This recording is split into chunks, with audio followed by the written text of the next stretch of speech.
नमस्कार मित्रांनो, मी उद्धव ढवळे. मित्रांनो, आज आपण अतिशय महत्त्वाचा कायदा पाहणार आहोत की ज्याचं नाव आहे पोक्सो. पोक्सो म्हणजे काय? The protection of children from sexual offence, म्हणजे लैंगिक अपराधांपासून बालकाचं संरक्षण करण्यासाठीचा हा कायदा आहे आणि तो आहे 2012चा. डिपार्टमेंटल परीक्षेसाठी महत्त्वाचा आहेच. आपल्याला खूप लेंथी वाटतो, 46 कलम आहे, टोटल 9 प्रकरण आहे. परंतु मित्रांनो, पोलीस स्टेशनच्या कामकाजात म्हणा किंवा अशा जेव्हा केसेस येतात बालकांच्या संबंधित, तर त्या केसेस अतिशय काळजीपूर्वक घ्यावा लागतात. पुढील तपास असेल, त्यानंतर न्याय चौकशी असेल, त्यासाठी अतिशय प्रत्येक कायद्याच्या सूचनेचं पालन होणं आवश्यक असतं. त्यामुळे हा कायदा खूप बारकाईने समजून घेणं आवश्यक आहे. म्हणजे पब्लिक अवेअरनेससाठी सुद्धा हा कायदा महत्त्वाचा आहे. सोबतच आपल्याला पोलीस अधिकारी म्हणून काम करत असताना सुद्धा ह्या कायद्याचं ज्ञान असणं अतिशय गरजेचं आहे. पण जरी आपल्याला हा अवघड वाटत असला तरी सुद्धा मी त्याला सोपा करून सांगण्याचा प्रयत्न या ठिकाणी केलेला आहे. कलम लक्षात ठेवण्यासाठी सुद्धा ट्रिक्स दिले गेलेले आहेत. सोबतच ज्या काही व्याख्या कलममध्ये ज्या काही संज्ञा दिलेल्या आहेत त्या संज्ञा सुद्धा लक्षात ठेवण्यासाठी सुद्धा आपण ट्रिक्स बनवलेल्या आहेत. त्यामुळे डिपार्टमेंटल एक्झाम असो नाही तर कोणतीही परीक्षा असो, त्यासाठी आपल्याला हा कायदा सहजासहज समजायला सोपा जाणार आहे मित्रांनो. सोबतच पोलीस अधिकारी म्हणून काम करत असतानाही जेव्हा कधी असा पोलीस स्टेशनला एखादी तक्रार येईल, कंप्लेंट येईल, त्यावेळेस सुद्धा काम करताना आपल्याला सहज आणि सोपं जाईल. तर मित्रांनो, हा लैंगिक अपराधापासून बालकाचे संरक्षण अधिनियम 2012 आणण्यामागचं पर्पज काय, का आणला गेला? बरं, IPC मध्ये प्रोव्हिजन नव्हत्या का? तर मित्रांनो, IPC मध्ये प्रोव्हिजन होत्या, परंतु त्या फक्त महिलांसाठी होत्या. लक्षात घ्या, महिलांसाठी. म्हणजे लैंगिक अपराध हे शक्यतो महिलांसाठीच या ठिकाणी IPC मध्ये विचार केला, महिलांचा. आता लैंगिक अपराधांपासून संरक्षण असेल किंवा लैंगिक अपराधांना जी काही शिक्षा असेल IPC मध्ये, तर आपण पाहिले की 326A-B जर ॲसिड हल्ला वगैरे होत असेल तर त्या ठिकाणी लैंगिक अपराध होत नसतो, परंतु त्या एक अनुषंगाने त्या महिलेवर ॲसिड हल्ला फेकण्याचा प्रकार आपण पाहिला होता IPC 326A आणि 326B मध्ये, की जिथं समजा एखादी प्रियसी त्याला नाही म्हटली तर तो काय करायचा, ॲसिड हल्ला करायचा. पण लैंगिक अपराधाच्या अनुषंगाने महिलांसाठी जर आपण कलम पाहिलं होतं तर 354 जो की विनयभंग, इथं एखाद्या महिलेशी मिसबिहेव केलं असेल किंवा तिच्या इतर 354A-B-C-D म्हणजे काय, त्या महिलेला विवस्त्र करण्याच्या अनुषंगाने हल्ला असेल, तिला अश्लील काही हावभाव केले असतील किंवा तिला काही अश्लील व्हिडिओ दाखवले गेले असतील किंवा तिच्याकडून काही तशी मागणी केली गेलेली असेल किंवा व्हायोरिझम 354C, तिला कुठं ते आंघोळ करत असताना किंवा तिच्या काही प्राथमिक क्रिया करत असताना चोरून पाहिलं गेलं असेल किंवा तिचा स्टॉकिंग पाठलाग केला असेल, तर तिथं आपण पाहिले जास्तीत जास्त 354A-B-C-D मध्ये 7 वर्षापर्यंत म्हणा अशा काही शिक्षा बघितल्या होत्या. परंतु ते अपराध कुठं होते, दखल जरी असले तरी काही ठिकाणी बेल होती, काही ठिकाणी नॉन बेल असेल आणि JMFC मध्ये चालणारे अपराध होते. म्हणजे सांगायचं तात्पर्य असं होतं की 354 जिथं की महिलांच्या संबंधित मिसबिहेव असेल तिथं शिक्षा 1 वर्षापासून सुरुवात होत होती आणि नंतर बलात्काराचे अपराध असेल तर 376 मध्ये महिलांना, तिथं आपल्याला माहिती महिलांच्या बाबतीत जेव्हा बलात्कार होतो आणि मग तिथं फार मृत्यूदंडापर्यंत ही शिक्षा त्या ठिकाणी गेलेल्या आहेत. जर तो 12 वर्षाच्या आतल्या मुलीशी बलात्कार असेल, 16 वर्षाच्या आतल्या मुलीशी बलात्कार असेल, या ठिकाणी जेंडर फक्त फिमेल म्हणून कन्सिडर केलं गेलेलं आहे. पण मित्रांनो, पोक्सोमध्ये या ठिकाणी जेंडरचा विषय नाही, तो ती स्त्री पण असू शकते, पुरुष पण असू शकतो, इव्हन ट्रान्सजेंडर पण असू शकतं. पण 18 वर्षाच्या खाली जो बालक म्हणून या ठिकाणी व्याख्या केल्या गेलेला आहे त्याला संरक्षण देणार आहे. पण तो संरक्षण आहे लैंगिक अपराधापासून. आणि IPC मध्ये जे संरक्षण आहे ते फक्त आणि फक्त स्त्री आहे, लक्षात ठेवा. मग स्त्री ह्या शब्दाची व्याख्या IPC मध्ये केलेलीच आहे, कोणत्याही वयाची स्त्री. जेव्हा स्त्रीशी अशा लैंगिक अनुषंगाने अपराध केला तर IPC मध्ये काही ठराविक कलम होते 354 किंवा 376. परंतु 354 376 हे सुद्धा त्या स्त्री म्हणून त्या बालिकेला लागू होतील किंवा त्या बालिकेला संरक्षण देणारे होतील. परंतु ती बालिका 18 वर्षाच्या आतील असेल तर पोक्सोचे सुद्धा कलम त्या ठिकाणी लागू होतात. त्याच्यामुळे IPCच्या प्रोव्हिजन ह्या महिलांसाठी, स्त्रियांसाठी ॲज अ जेंडर म्हणून उपयोगी पडतात. परंतु ते जर पुरुष बालक असेल, म्हणजे एखादा लहान मुलगा असेल, 16 वर्षाचा असेल, 12 वर्षाचा असेल किंवा 9 वर्षाचा असेल, तर त्याच्यासाठी हा पोक्सो महत्त्वाचा आहे. आणि सर्वसाधारण महत्त्वाचा फरक हा सांगेन मी की एखाद्या स्त्रीशी मिसबिहेव केलं तर किमान 1 वर्षापासून शिक्षेची तरतूद आहे. परंतु एखाद्या लहान बालकाशी मिसबिहेव केलं, कोणत्या उद्देशाने, तर लैंगिक अपराधाच्या उद्देशाने मिसबिहेव केलं, तर तिथं किमान 3 वर्षापासून शिक्षेची तरतूद आपल्याला पाहायला भेटते. म्हणजेच पोक्सो हा एक कडक कायदा आहे कुठं आरोपींना शिक्षा देण्यासाठी किंवा अपराध्यांना शिक्षा देण्यासाठी. मित्रांनो, ह्या कायद्यात काय खूप साऱ्या अशा प्रोव्हिजन आहे की आरोपीला बचावासाठी खूप सारी मेहनत करावी लागते, पण इथं बचावाचा त्याला मार्ग भेटेलच असं नाही, कारण इथं बर्डन ऑफ प्रूफ आरोपीकडे आहे. तथ्य त्याला साबित करावं लागतं की त्याचा उद्देश तो लैंगिक अपराधाचा होता का नव्हता. आणि म्हणजे इथं साधा स्पर्श जरी झाला म्हणजे कळत न कळत, परंतु त्याचा उद्देश तिथं लैंगिक अपराधाचा असेल तर त्याला पोक्सो काय सांगतो की तू साबित कर तुझा तसा उद्देश नव्हता म्हणून.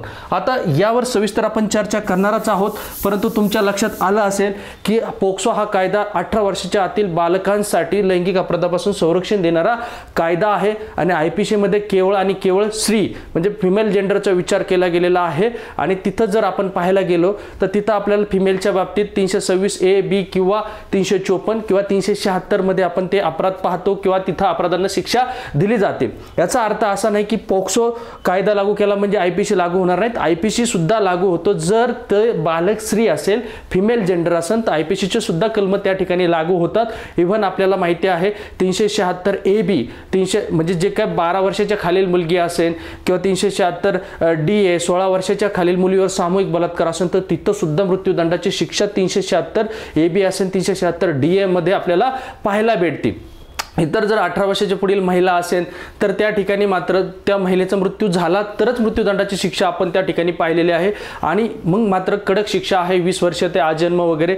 ते आता आपल्याला त्या ठिकाणी IPCत घुसायचं नाही, परंतु मला फरक सांगावासा वाटला की जेणेकरून तुम्हाला पोक्सो समजायला सोपं जाईल. आता मित्रांनो हा पोक्सो का आला, कधी आला त्याची थोडंसं बॅकग्राऊंड जाणून घेऊ. मित्रांनो आंतरराष्ट्रीय लेवलला सुद्धा प्रयत्न होते बालकांसाठी की बाबा त्यांच्यासाठी संरक्षण देण्यासाठी काहीतरी एखादं सनद काहीतरी एखादं कन्व्हेन्शन असावं. त्या आंतरराष्ट्रीय जे काय युनो आहे संघटना आहे त्यांनी जो कन्व्हेन्शन आणलं त्या कन्व्हेन्शनचा भाग भारत कधी झाला, डिसेंबर 1992 रोजी भारत त्याचा भाग झाला. त्याच्यानंतर भारतीय राज्यघटनेने सुद्धा बालकांसाठी खूप सारे कलम मेन्शन केले होते. जसं की आपण पाहतो की जर लहान बालक 14 वर्षाच्या आतल्या बालकांना जर कामावर ठेवलं जात असेल धोक्याच्या ठिकाणी तर त्यांना 24 भारतीय राज्यघटनेचा कलम 24 संरक्षण देतो. सोबत काही DPSP आहे जी की राज्य सरकारवर काही कर्तव्य सोपवतो, जबाबदाऱ्या सोपवतो की बाबा जे काही बालक आहे कोवळं वय आहे त्यांचा दुरुपयोग होता कामा नाही.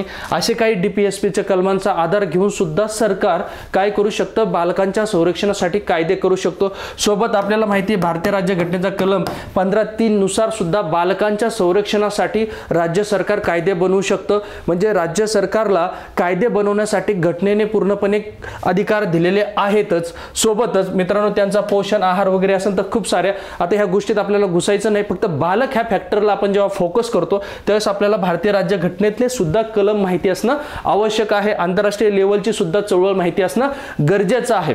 आणि मित्रांनो बालकांसाठी जेव्हा 2005चा जो कायदा होता बाल संरक्षण बाल हक्क जो काय आयोग आहे तो 2005 नुसार स्थापन झालेला आहे.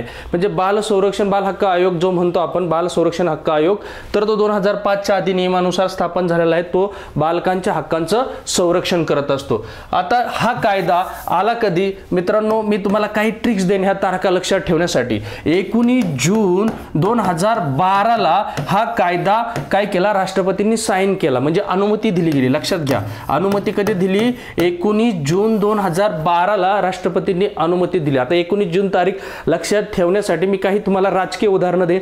जसं की शिवसेना पक्षाची स्थापना दिन आपण कन्सिडर केलं तर आपल्याला 19 जून विसरणार नाही. समजा 20 जूनला नंतर काय झालं, राजपत्रात गॅजेटमध्ये प्रसिद्ध झालं. 20 जून 2012ला गॅजेटमध्ये प्रसिद्ध झालं. आता लागू कधी झालं मित्रांनो, लक्षात घ्या त्यावेळेस काँग्रेसचं सरकार होतं 2012ला. BJP सरकार कधी आलं 2014ला. मी राजकीय उदाहरण यासाठी देईन की तुम्हाला त्या तारखा लक्षात राहावं. आणि काँग्रेसचं जर आपण पाहिलं तर नेहरूंना म्हणजे नेहरू हे पहिले पंतप्रधान होते काँग्रेस पक्षाच्या वतीने भारताचे.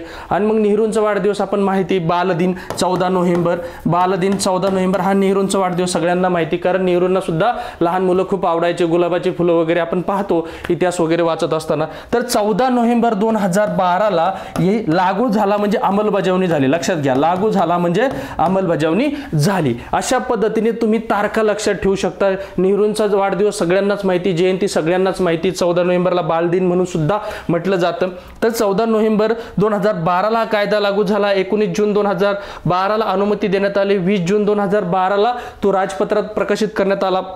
अलीकडे काही 2019ला ज्या सुधारणा केल्या त्या सुधारणा कधी लागू झाल्या तो सुद्धा लक्षात ठेवणं गरजेचं आहे, त्या सुधारणा सुद्धा लक्षात ठेवणं गरजेचं आहे।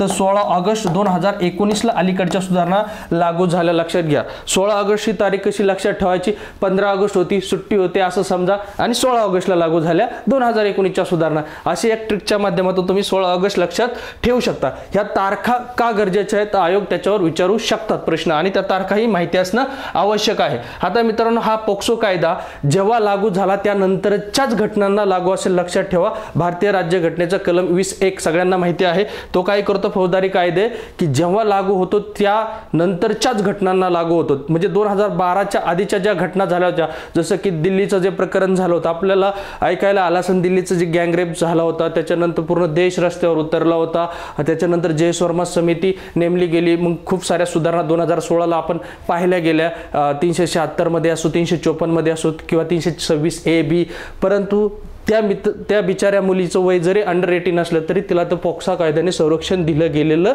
नव्हतं। किंवा आपण ते आता अलीकडचं एक प्रकरण छावला प्रकरणात, त्याच्यामध्ये सुद्धा ती मुलगी मायनर होती, म्हणजे 18 वर्षाच्या आतली होती, पण ते 2011चं प्रकरण होतं, तिला मात्र ह्या पोक्सो कायद्याचं संरक्षण भेटलं नाही। सांगायचं तात्पर्य असं की भारतीय राज्यघटनेचा कलम 20(1) जो काही सांगतो की मागच्या घडामोडींना फौजदारी कायदे लागू होत नाही, दिवाणी लागू होत असतील, फौजदारी लागू होणार नाही। म्हणजेच काय, लागू कधी झाला, 14 नोव्हेंबर 2012, त्यानंतरच्याच घटनेंना तो कायदा लागू होतो। आता मित्रांनो, हे जे काही टोटल कायदा आहे, टोटल 46 कलमांचा कायदा आहे, टोटल 9 प्रकरणं आहेत, आणि त्यातले प्रत्येक प्रकरण आपल्याला सविस्तरपणे समजून घ्यायचं आहे। आता प्रकरण 1 ट्रिक सांगेल तुम्हाला, ओरिजिन चेक। प्रकरण 1 ओरिजिन चेक, प्रकरण 1 ओरिजिन चेक, म्हणजे तुम्हाला प्रकरण सुद्धा पाठ करायची गरज नाही। काय चेक करा, याचं ओरिजिन चेक करा, प्रारंभ चेक करा, विस्तार चेक करा।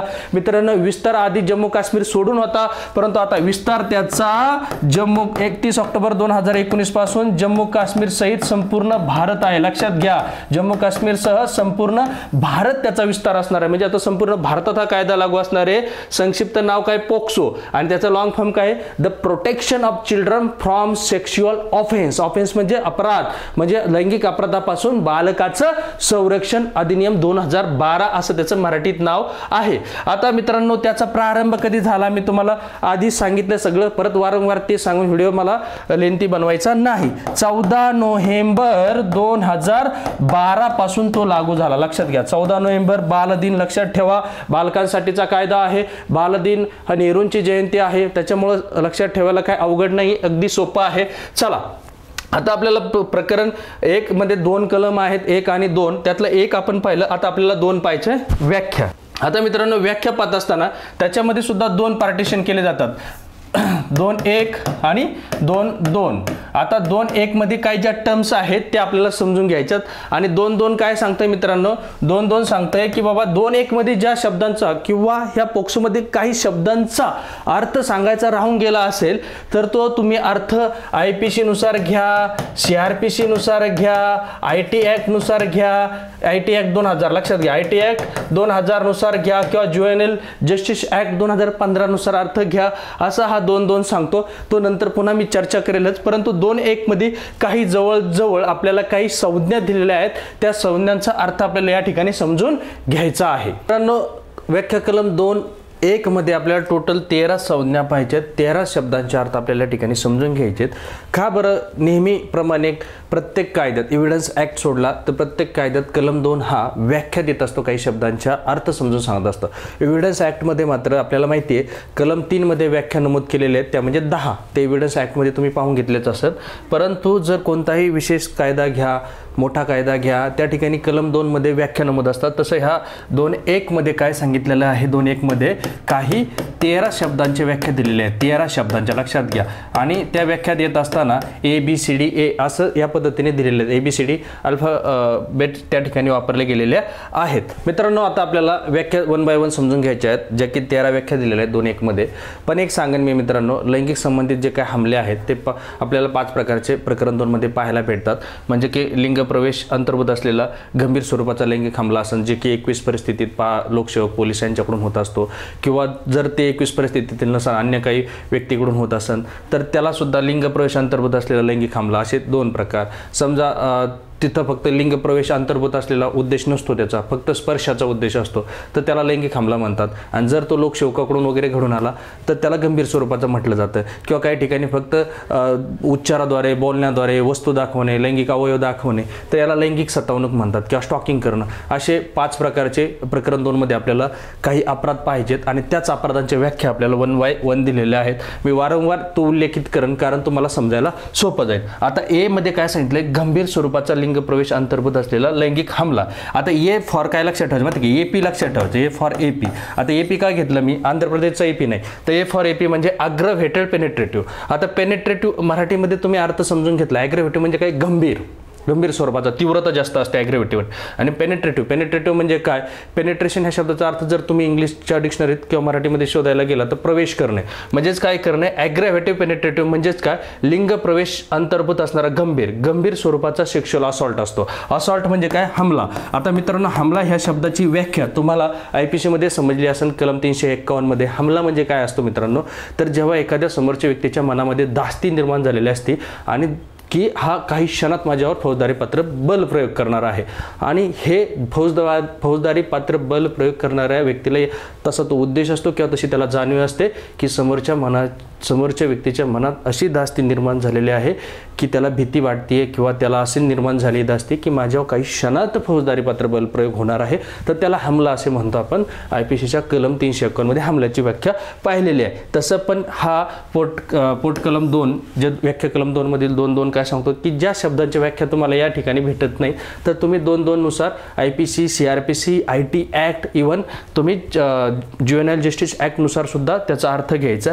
आणि फौजदारी पात्र बल प्रयोग काय, तो IPC 349 मध्ये तुम्ही समजूनच घेतलेला आहे की एखाद्या व्यक्तीच्या गतीमध्ये बदल करणं, कशाच्या अनुषंगाने, गुन्हेगारी उद्देशाने किंवा त्याला भीती दाखवण्यासाठी, त्याला क्षती पोहोचवण्यासाठी, नुकसान करण्यासाठी एखाद्या व्यक्तीच्या गतीमध्ये बदल करणं किंवा गतिविराम घडवून आणणं किंवा गती निर्माण करणं, त्याला फौजदारी पात्र बल प्रयोग म्हणतात. आणि हमला म्हणजे काय, त्याचा पुढचा स्टेप आहे की तुमची कृती, तुमचे हावभाव, तुमचे उच्चार काय करतात, समोरच्या व्यक्तीला एक धास्ती निर्माण करते की काही क्षणात माझ्या फौजदारी पात्र बल प्रयोग होणार आहे, त्याला हमला असे म्हणतात. आता मित्रांनो, या ठिकाणी आपल्याला गंभीर स्वरूपाच्या लिंग प्रवेश अंतर्भूत असलेला लैंगिक हमला म्हणजे काय की या ठिकाणी लिंग प्रवेश अंतर्भूत असतो या ठिकाणी आणि त्या समोरच्या व्यक्तीचा तसा उद्देश असतो. आणि गंभीर हा शब्द का घेतला मित्रांनो, पुढे आपल्याला कलम 5 मध्ये लक्षात घ्या, याची व्याख्या जी काय आहे तुम्हाला नंतर समजूनच येईल. कलम 5 आपल्याला पाहायचा आहे, तर कलम 5 मध्ये या ठिकाणी 21 प्रकारच्या परिस्थिती आपल्याला पाहायला भेटतात. ABCD असे पासून तर थेट U पर्यंत आपल्याला 21 प्रकारच्या परिस्थिती पाहायला भेटतात. त्यामध्ये पोलीस येतात, लोकसेवक येतात, हॉस्पिटलवाले येतात,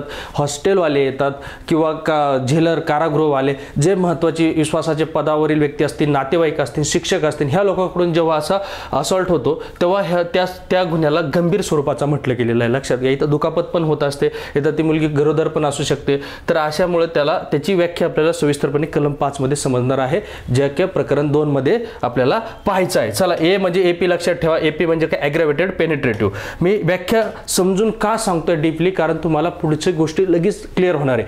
मला सांगायचं असतं तर मी सुपरफिशियल लगेच सांगितलं असतं, कलम 5 प्रमाणे हमला, संपला विषय. हे तुमच्या पुस्तकात तुम्ही वाचताय ना, पण मला काहीतरी अतिरिक्त सांगायचं म्हणून मी तुम्हाला सांगतोय. चला, आता बी म्हणजे काय, इथं बी फक्त बाहेरचाच लक्षात ठेवायचं. बाहेरचा लैंगिक अपराध म्हणजे फक्त तिथं लिंग प्रवेश अपेक्षित नव्हतो, इथं फक्त स्पर्श केला जातो. लक्षात घ्या, इथं फक्त स्पर्श केला जातो. मग ते कपड्यावरूनही केला जाऊ शकतो किंवा फक्त इथं लिंग प्रवेश अपेक्षित नसतो. लक्षात घ्या, म्हणजे इथं गंभीर स्वरूपाचा लैंगिक हमला म्हणून व्याख्या केली. गंभीर शब्द का घेतला, इथंही आपल्याला पुढे कलम 9 मध्ये पाहायचंय. कलम 9 मध्ये सुद्धा तिथं मी तुम्हाला ज्या सांगितल्या, तिथं जसं कलम 5 मध्ये 21 प्रकारच्या परिस्थिती होत्या, तसं कलम 9 मध्ये 22 प्रकारच्या परिस्थिती आपल्याला पाहायच्या. त्या ठिकाणी सुद्धा लोकसेवक, पोलीस, हॉस्पिटलवाले किंवा इथं 22वा प्रकार का वाढला गेला, तर इथं काय केलं जातं, त्या बालकाला, त्या मुलीला काय केलं जातं की ती लवकर वयात येण्यासाठी तिला ड्रग्स दिले जातात किंवा अंमली पदार्थ दिले जातात, तिला काही रासायनिक पदार्थ दिले जातात.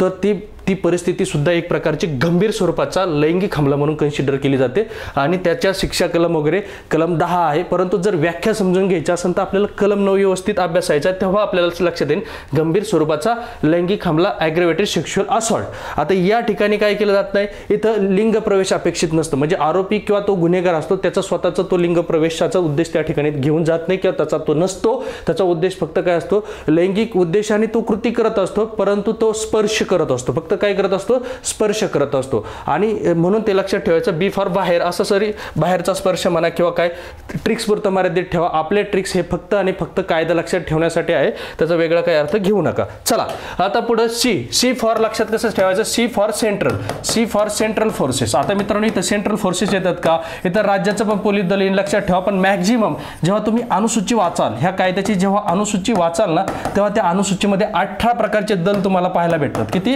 18 प्रकारचे दल. आणि त्या 18 प्रकारचे दल त्याच्यात जवळजवळ मॅक्झिमम सगळेच म्हटलं तरी 1-2 दल सोडले तर सगळे दल या ठिकाणी आपल्याला अनुसूची लेक्चरच्या एंडला पाहायचीच आहे. त्याच्यामध्ये सेंट्रलचे जे फोर्सेस आहे, जसं CISF असेल, CRPF असेल, काय जे असतील ते 18 प्रकारचे दल अनुसूचीमध्ये आपल्याला पाहायचे एंडला लेक्चरच्या किंवा ह्या कायदा संपल्यानंतर.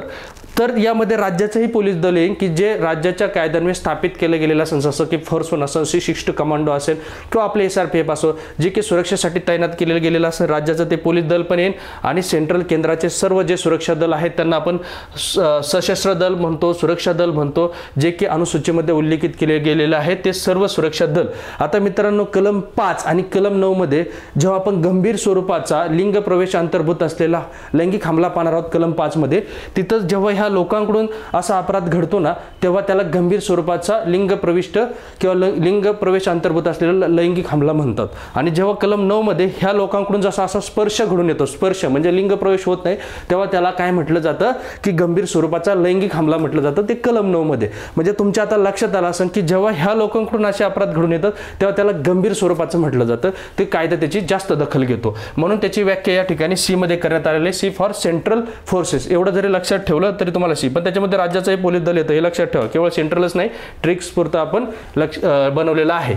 आता डी ची काय व्याख्या आहे, बालक. आता बालक कसं लक्षात ठेवायचं, आपण आपल्या लहान बाळाला जसं लहानापासून थोडं वाढत जातं तसं त्याला मुलगी असेल तर दिदू म्हणतो, मुलगा असेल तर दादू म्हणतो. डी फॉर दिदू दादू लक्षात ठेवायचं, दिदू दादू. आता मित्रांनो इथं फक्त मुलगीच येणार आहे का बालक म्हणून, तर नाही, मुलगी तर येणारच पण मुलगा पण येणार. लक्षात घ्या, मुलांचा पण वापर, जे अंडर 18 मुलं आहेत त्या मुलांचाही वापर या ठिकाणी आपण पुढे पाहणार आहोत पॉर्नोग्राफीमध्ये होतो किंवा काही लैंगिक उद्देशाने होत असतो. तर या ठिकाणी त्यांना संरक्षण, म्हणजे पोक्सो हा कायदा मुलांनाही संरक्षण देतो आणि मुलींनाही संरक्षण देतो अंडर 18. इव्हन तो थर्ड जेंडर असला तरी सुद्धा तो बालक आहे. लक्षात घ्या, व्यक्ती म्हटलं गेलेलं आहे 18 वर्ष वयाखालील व्यक्ती. लक्षात घ्या, 18 वर्ष वयाखालील व्यक्ती असं म्हटलं गेलेलं आहे कायद्यात. स्त्री पुरुष कुठेही म्हटलं गेलेलं नाही. 18 वर्ष वयाखालील व्यक्ती म्हणजे बालक.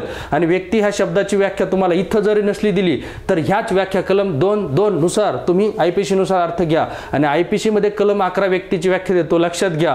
किंवा नालसा प्रकरण आहे त्याच्यामध्ये 2014 सुद्धा सांगितले थर्ड जेंडर हा सुद्धा स्त्री पुरुष नंतर अदर जेंडर म्हणा किंवा त्यांचाही सहभाग त्या ठिकाणी होतो. म्हणजे तर थर्ड जेंडरचा सुद्धा समावेश या ठिकाणी, त्यांना सुद्धा संरक्षण भेटन जर ते अंडर 18 असतील तर. ओके, तर बालक म्हणून कोणत्याही म्हणजे 18 वर्ष वयाखालील कोणतीही व्यक्ती, 18 वर्ष वयाखालील कोणतीही व्यक्ती बालक म्हणून कन्सिडर केलं जातं. आपला दिदू आणि दादू लक्षात ठेवायचा, दिदू आणि दाद्या लक्षात ठेवायचा. डी फॉर जे अंडर 18 आहेत तर त्यांच्यासाठी हा कायदा आहे. त्यांची व्याख्या कोणत्या कलमात आहे आणि कुठं आहे असा प्रश्न निश्चित विचारला जाऊ शकतो. ज्याच्यासाठी कायदा आला, समजा ॲट्रॉसिटीचा कायदा आपण अभ्यास करत असून तर आपल्याला सर्वप्रथम माहिती असलं पाहिजे ॲट्रॉसिटी कोणासाठी आहे, SC आणि ST लोकांसाठी. मग SC आणि STची व्याख्या कुठं दिलेली आहे तो कलम आपण पहिल्यांदा कॅप्चर केला पाहिजे. तसं हा डी लक्षात ठेवला पाहिजे. डी म्हणजे आपला दिदू आणि दाद्या की ज्याची व्याख्या तिथं केलेली आहे. आता DA हा कसा लक्षात ठेवायचा की बालकाचे संभोग वर्णन. आता मराठीत अर्थ नसून कळाला तर इंग्लिशमध्ये लगेच कळतो, चाइल्ड पोर्नोग्राफी. इथं काय केलं जातं, संभोग वर्णन दृश्य असतात, व्हिडिओ असतात, चित्र असतात, यांचं काय केलं जातं, निर्मिती केली जातं, प्रसारण केलं जातं, विकले जातात, स्टोअर केले जातात. पुढे आपल्याला प्रकरण 3 मध्ये पाहिजेच कलम 13, 14, 15 यामध्ये त्यांचं अपराधाचं स्वरूप, त्याचे शिक्षा वगैरे आपल्याला पाहायचंच आहेत. प्रकरण 3 मध्ये कलम 13, 14, 15. तर मित्रांनो इथं बालकाचं संभोग वर्णनची व्याख्या का केली गेलेली आहे, कारण प्रकरण 3शी हे रिलेट करतायत. आणि इथं काय केलं जातं, केवळ व्हिडिओ असू शकतो, फोटो असू शकतो. तर हे बालकाचे संभोग वर्णन संगणकाच्या साहाय्याने त्याचे छेडछाड करून एडिटिंग करून सुद्धा बनवलं गेलं असू शकतो, तरी सुद्धा त्याला बालकाचं संभोग वर्णन म्हणायचं, चाइल्ड पोर्नोग्राफी म्हणायचं.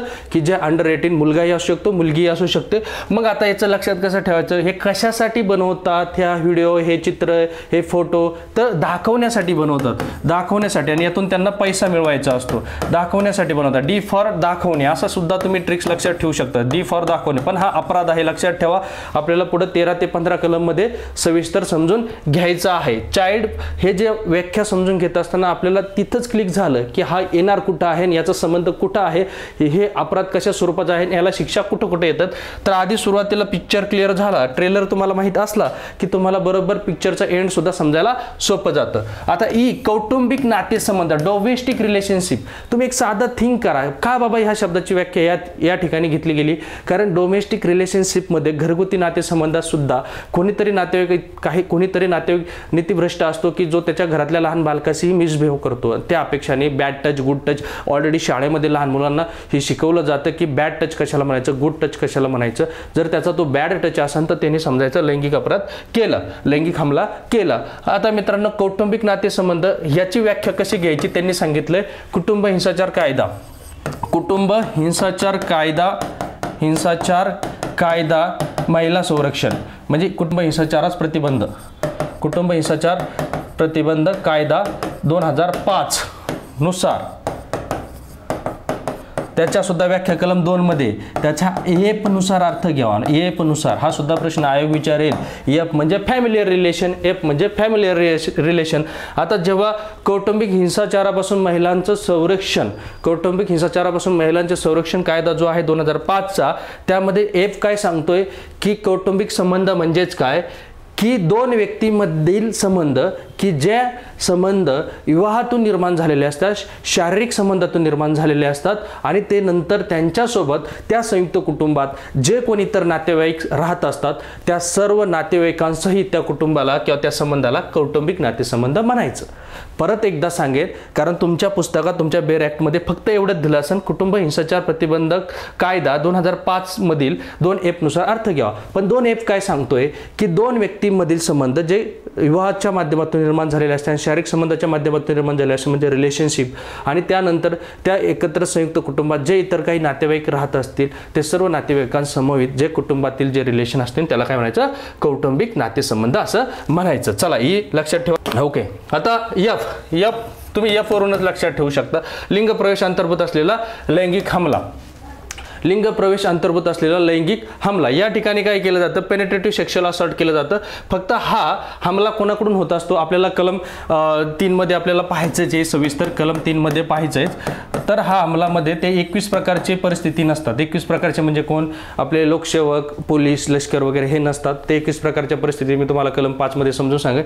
तर हा हमला एखादा अनोळखी व्यक्ती असो किंवा तो म्हणजे मित्र असू शकतो, अदर कोणी शेजार पाजारचा असू शकतो, परंतु तो जर नातेवाईकातला असेल तर मग मात्र आपल्याला कलम 5 मध्ये घ्यावं लागेल. लक्षात घ्या, लिंग प्रवेश अंतर्भूत असलेला लैंगिक हमला, तिथं काय केलं जातं, लिंग प्रवेश अंतर्भूत असण्याच्या उद्देशाने म्हणजे लिंग प्रवेश करण्याच्या उद्देशाने तो हमला केलेला असतो. आता लैंगिक हमला म्हणजे काय, तो सुद्धा कलम 7 मध्ये तुम्हाला व्यवस्थित समजून सांगेल. केवळ लैंगिक हमला म्हटलं की त्या ठिकाणी फक्त स्पर्श करण्याची अपेक्षा असते, त्याची लिंग प्रवेशाची अपेक्षा नसते. पण इथं तो लिंग प्रवेशची अपेक्षा ठेवून लैंगिक हमला करतो. तर आपल्याला कलम 3 मध्ये ते सविस्तर पाहायचंय. आता कलम 3 मध्ये लैंगिक हमला काय आहे ते सगळं मी व्यवस्थित समजून सांगेल. आता विहित म्हणजे काय. आता मित्रांनो लक्षात घ्या, हा कायदा कोणी बनवलाय, कायदे मंडळाने बनवलाय, आणि याची अंमलबजावणी कोण करणार आहे, सरकार. मग सरकारला अंमलबजावणी करण्यासाठी या कायद्यानुसार नियम तर बनावे लागतील ना. जसं कौटुंबिक हिंसाचार कायदा 2005 साठी 17 नियम बनवले होते. मग हे नियम बनवतात, कशासाठी नियम बनवतं सरकार, की या कायद्याची अंमलबजावणी झाली पाहिजे, बरोबर. आणि मग हे नियम बनवत असताना पण ते नियम कसे असले पाहिजे, कायद्यालाच अनुषंगून असले पाहिजे, म्हणजे कायद्याच्या विरोधात त्या तरतुदी नकोय, या कायद्यालाच अनुषंगून नियम बनवले पाहिजे. आणि त्या नियमाला काय करायचं, त्यांनी इम्प्लिमेंटेशन म्हणजे विहित करायचं किंवा अंमलबजावणी करायची. म्हणजे कसं विहित केलं गेलं पाहिजे की ह्या कायद्यान्वये बनवलेल्या नियमान्वये विहित केलं गेलं पाहिजे. आणि ते विहित कोण करतं आपल्याला माहिती, गव्हर्नमेंट करतं. म्हणजे जी फॉर गव्हर्नमेंट असं लक्षात ठेवू शकता ट्रिकसाठी, जी फॉर गव्हर्नमेंट असं ट्रिकसाठी लक्षात ठेवू शकता. सोपे आणि साधे ट्रिक. चला तुम्हाला व्याख्याच्या जोड्या लावायला सुद्धा प्रश्न येतो, म्हणजे चुकणार पण नाही, तुम्हाला लगेच आठवलं पाहिजे जी फॉर गव्हर्नमेंट. ओके, आता धार्मिक संस्था. आता धार्मिक संस्था दुरुपयोगास प्रतिबंध कायदा आहे. धार्मिक संस्था दुरुपयोगास प्रतिबंध कायदा 1988 मध्ये जो अर्थ दिलाय त्यानुसार अर्थ घ्यायचा असं त्यांनी सांगितलंय. ओके, आता हा धार्मिक संस्थेची व्याख्या कलम 2(1) मध्ये कोणत्या अल्फाबेटने इंडिकेट केला असं जर प्रश्न आला किंवा जोड्या लावा आला तर एच लक्षात घ्या. एच नावाचा धर्म कोणता आहे? आपला हिंदू. मग हिंदू धर्म लक्षात ठेवायचं. हिंदू धर्म एक धार्मिक संस्था असं पकडू धरून. चला, एच फॉर हिंदू धर्म धार्मिक संस्था. लक्षात ठेवायला सोपी आणि साधे ट्रिक्स. चला पाहायचं आहे लैंगिक हमला. या ठिकाणी मित्रांनो लैंगिक हमलाची व्याख्या आपल्याला समजून घेत असताना कलम 7 मध्ये जावं लागतं. कलम 7 मध्ये जावं लागतं. कलम 7 लक्षात कसं ठेवायचं? फक्त लावला त्याने हात. फक्त लावला त्याने हात. आपल्या कलमाच्या सुद्धा ट्रिक्स असणार आहे, त्याच्यामुळे तुम्हाला समजायला अगदी सोपं आहे. लावला त्याने हात म्हणजे इथं लिंग प्रवेशाची अपेक्षा नसते, त्याचाही उद्देश नसतो. तो फक्त काय करत असतो? त्या बालकाच्या किंवा त्या बालिकेच्या काय करत असतो? योनी असेल, त्याबरोबर शिश्न असेल, त्याचबरोबर गुदवार असेल, त्याचबरोबर मुख असेल, मूत्रमार्ग असेल, या ठिकाणी हात लावतो किंवा त्या बालकाला हात लावण्यास हे करतो. काय करतो? फोर्स करतो की त्याने ह्या व्यक्तीच्या ह्या अवयवांना हात लाव किंवा हा त्या बालकाच्या त्या बालिकेच्या ह्या अवयवांना हात लावत असतो. म्हणजे त्याला फक्त काय म्हटलं गेलं? लैंगिक हमला. आणि लैंगिक हमल्याची व्याख्या तुम्हाला कलम 7 मध्ये लावला त्याने फक्त हात जरी लावला तरी त्याने लैंगिक हमला केला असं म्हटलं जातं. पण हमला ह्या शब्दाची व्याख्या समजून घेत असताना आता आपण तुम्हाला कलम लक्षात ठेवायचा, ही ट्रिक्स लक्षात ठेवायची. म्हणून मी तुम्हाला परत सांगेन, हमला करत असताना माणूस केवळ कृती करतो का? तर नाही. हमला करत असताना माणूस हावभाव करतो, उच्चार करतो, शिवीगाळ करतो, धमकी देतो. तर इथं तो शिवीगाळ करून तसा हमला करतोय. मग शिवीगाळ कशी? आई म्हणजे आई माईवर त्यांनी शिवीगाळ करून, ट्रिक पुरतच लक्षात ठेवा तुम्हाला लक्षात. आय म्हणजे आई माईवर शिवीगाळ करून त्यांनी अशा प्रकारचा हमला केला. असं आपण आय म्हणजे लैंगिक हमला अशी ट्रिक्स तुम्ही लक्षात ठेवू शकता. चला, या ठिकाणी फक्त तो स्पर्श करत असतो, लिंग प्रवेश अपेक्षित नसते कुठं? लैंगिक हमल्यामध्ये. आता लैंगिक सत्तावणूक तुम्हाला कलम 11 मध्ये पाहायला भेटणार आहे. त्याचा शिक्षा कलम 12. लैंगिक सत्तावणूक मध्ये काय असतं मित्रांनो? इथं त्या बालकाला त्या बालिकेला 18 वर्षाच्या आतील स्टॉकिंग केलं जातं. ती जिथं जाईल तिच्या मागे फिरायचं. ती शाळेत गेली, कुठं गेली तिला पाहायचं, तिला नंतर मग ती टॉकिंग STALKING स्टॉकिंग सगळ्यांना माहिती आहे. जसं की विनयभंगाच्या केसमध्ये 354 डी पाहिला होता. डी फॉर डॉगी म्हटलं होतं मी तुम्हाला. तो काय करतो? ती मुलगी जिथं जाईन तिथं तिच्या फॉलो करतो. 354 डी पण लागू होईल, कारण विनयभंग हा केवळ 18 वर्षाच्या पुढील स्त्रियांसाठीच लागू होत नाही, तर तो कोणत्याही वयाच्या स्त्रीला तो लागू होतो. मग हा तिला 354 डीचं पण संरक्षण प्राप्त होईल, सोबत पोक्सोचंही संरक्षण प्राप्त होईल जर ती अंडर 18 असेल. म्हणजे ती जर जिथं जाईन तिथं तिच्या मागं फॉलो करणं किंवा सोशल मीडिया असेल, इलेक्ट्रॉनिक मीडिया असेल, सोबत तिला एखादं स्वतःच्या शरीराचा अवयव दाखवणं किंवा तिला एखादी वस्तू दाखवणं किंवा तिला फोर्स करणं. तर हे सारे कशासाठी फोर्स करणं? फोर्नोग्राफीसाठी किंवा त्याला काहीतरी वगैरे असलेले व्हिडिओ दाखवण्याचा प्रयत्न, हे लैंगिक सतावणूक असते. किंवा उच्चार करणं, हावभाव करणं, तर हे सारे लैंगिक सतावणुकीचा प्रकार आहे. कलम 11 तिच्या मागं मारतोय बिनकामाच्या चक्रा, पण कोणत्या उद्देशाने? लैंगिक उद्देशाने. आता ते लैंगिक उद्देश होता का नाही ते तथ्यावर आधारित आहे, ते त्यांनी साबित करायचं. परंतु कोर्ट काय कन्सिडर करेन की तो त्याचा उद्देश होता. ठीक आहे. कलम 11 मध्ये लैंगिक सतावणूक हा शब्द आपल्याला पाहायचा. आता जे कसं लक्षात ठेवायचं की तिच्याकडे पाहून तो गाणं म्हणायचा, की लैंगिक उद्देशाने काहीतरी असं गाणं म्हणायचं, उच्चार म्हणायचा, हावभाव करायचा की ज्यामुळे त्या महिलेला लज्जित होईल किंवा ते एक विनयभंगाचाच प्रकार असतो किंवा सतावणूक होते, एक सेक्शुअल हॅरेसमेंट असते ते लक्षात घ्या. सामायिक घरदार. आता शेअर हाऊसहोल्ड याची व्याख्या के मध्ये करण्यात आली. सामायिक घरदार मध्ये काय असतं की घरातील कोणतरी एक नातेवाईक जो असतो तो खूप हरामी असतो, त्याचं नीतिभ्रष्टता असते आणि तो घरातील लहान मुलींच्या बाबतीत बॅड टच म्हणा किंवा कुठं ते अशा अनुषंगाने इथं तुम्हाला पिक्चरमध्ये दाखवलंय की इट्स आवर इल सिक्रेट, म्हणजे काहीतरी चुकीच्या पद्धतीने बॅड टच करेल, काहीतरी करेल. मग हा कोण आहे? हा काका आहे असं लक्षात ठेवा. के फॉर काका, के फॉर काका हे ट्रिक्स पुरतच मर्यादित ठेवा. के फॉर काका. जे सामायिक घरदाराच्या जर अशी काही कृती होत असेल नातेवाईकांकडून वगैरे, त्यांना शिक्षा सुद्धा कठोर आहेत. जे काही करतात की अशा प्रकारच्या लैंगिक अपराध करतात, लैंगिक हमला करतात किंवा लिंग प्रविष्ट असणारा लैंगिक हमला सुद्धा त्या ठिकाणी येईल. आता विशेष न्यायालय मित्रांनो कशाला म्हणायचं? जे की कलम 28 मध्ये तुम्ही समजून घेणार आहोत. कलम 28 मध्ये विशेष न्यायालय समजून घेणार आहोत. कलम 28 की या ठिकाणी काय सांगितलेलं आहे कलम 28 ने की विशेष न्यायालय म्हणून जर बाल हक्क संरक्षण आयोग सगळ्यांना माहिती 2005 तो कायद्यान्वये स्थापित जर बाल हक्क न्यायालय असेल तर त्या बाल हक्क न्यायालयाला विशेष न्यायालय म्हणून दर्जा राज्य सरकार देईल. आणि तो जो न्यायालय असतं ते सत्र न्यायालय असतं. जिल्ह्यातलं एक सत्र न्यायालय असतं. जिल्ह्यातल्या प्रत्येक जिल्ह्यात एक सत्र न्यायालय न्यायालय असतं की ज्याला जर आधी बाल हक्क न्यायालय म्हणून घोषित केलं असेल तर तेच विशेष न्यायालय म्हणून काम करेन. जर ते बाल हक्क न्यायालय नसेल परंतु जर त्यांना पोक्सोसाठी विशेष न्यायालय स्थापन करायचं असेल तर कलम 28 जिल्ह्यातील त्या सत्र न्यायालयाला काय करतात, विशेष न्यायालय म्हणून दर्जा दिला जातो. म्हणजेच काय विशेष न्यायालय. आता एल फॉर लातूरचं लक्षात ठेवायचं. एल फॉर लातूर हा एक जिल्हा आहे. एल फॉर लातूर हा जिल्हा आहे. लातूरचे विशेष न्यायालय पोक्सोसाठीचं असणारं विशेष न्यायालय. जर तेथं बाल हक्क संरक्षणाचं न्यायालय असेल, बाल हक्क न्यायालय असेल तर त्याला दर्जा दिला जाईल विशेष न्यायालयाचा. जर ते नसेल तर एखाद्या सत्र न्यायालयाला राज्य सरकार विशेष न्यायालयाचा दर्जा देतो. आता मित्रांनो आपल्याला हे 46 कलमांचा सगळा अभ्यास करत असताना कुठेही वाचायला भेटणार नाही की हा अपराधाचं स्वरूप दखल आहे का जामीन आहे. परंतु CRPCचं जे शेड्यूल आहे, CRPCचं शेड्यूल जे आहे पहिली अनुसूची, त्याच्यामध्ये आपल्याला माहिती आहे की 6 स्तंभ आहेत. IPCच्या अपराधाचा अनुक्रमांक पाहतो, नंतर अपराधाचं नाव पाहतो, नंतर त्याची शिक्षा पाहतो, 4 नंबरला दखल पाहतो, 5 नंबरला जामीन पाहतो, 6 नंबरला कोर्ट पाहतो. परंतु खाली नंतर त्यांनी एक मेन्शन केले 511 कलम झाल्यानंतर की 2 अन्य कायदे म्हणजे कोणतं, विशेष कायदा किंवा स्थानिक कायदा, त्यात जर कुठेही नमूद केलेलं नसेल की तो दखल आहे का जामीन आहे तर त्यांनी काही अनुमान दिलेत की जर तो 3 वर्षाच्या पुढील असेल तर ते सगळे दखल आणि अजामीन समजायचे. लक्षात घ्या, दखल आणि अजामीन समजायचे. आता इथं मात्र कोणत्या न्यायालयात चालेल असा जर प्रश्न तुम्हाला विचारला तर कारण यांनी कलम 28 मध्ये तरतूद केली ना, पोक्सोचे गुन्हे कुठे चालणार. आता पोक्सोच्या अपराध जवळजवळ आपण पाहतो 3 वर्षापासूनच शिक्षा आहे त्यांना, 3 वर्ष पुढे शिक्षा आहे त्यांना. त्याच्यामुळे ते दखल आणि अजामीन हे गुन्हे होऊनच जातात. पोक्सोचे सर्व गुन्हे दखल अजामीन होतीलच. सोबतच हे गुन्हे कुठे चालतील, विशेष न्यायालय. आणि विशेष न्यायालय हा कोणत्या दर्जाचं न्यायालय असतं, सत्र न्यायालयाच्या दर्जाचं असतं. कारण एका सत्र न्यायालयालाच राज्य सरकारने उच्च न्यायालयाच्या मुख्य न्यायमूर्तींची विचारविनिमय करून त्याला विशेष न्यायालयाचा दर्जा दिलेला असतो. आणि जे काही बाल हक्क न्यायालय असेल त्यालाही विशेष न्यायालयाचा दर्जा देता येतो. परंतु ते बाल हक्क न्यायालय असो या तर विशेष न्यायालय असो, ते कोणापासून निर्मित असतं, सत्र न्यायालयापासून निर्मित असतं की जे उच्च न्यायालयाची राज्य सरकार विचार विनिमय करून निर्मित करत असतं. चला आता मित्रांनो व्याख्या समजून सांगायला मी जो कायद्याचा पुढचा निम्मा अर्धा भाग समजून सांगितला, कारण तुम्हाला पुढे अवघड नको जायला. व्याख्या तुम्हाला वाटत असेल चला पुस्तकात वाचायला गेलं सुपरफिशियल 2 मिनिटात संपल्या, परंतु आता तुम्ही कधीच विसरणार नाही. तुम्हाला व्याख्या लक्षात ठेवण्यासाठी ट्रिक्स पण दिल्या आणि त्या व्याख्या ते शब्द पुढे कोणत्या कलमात येतात, कोणते अपराध त्या ठिकाणी येतात ते सुद्धा मी सांगण्याचा तुम्हाला या ठिकाणी प्रयत्न केला. म्हणजे तुम्ही आता विसरणार नाही आणि आता तुम्हाला समजायला अगदी सोपं जाईल.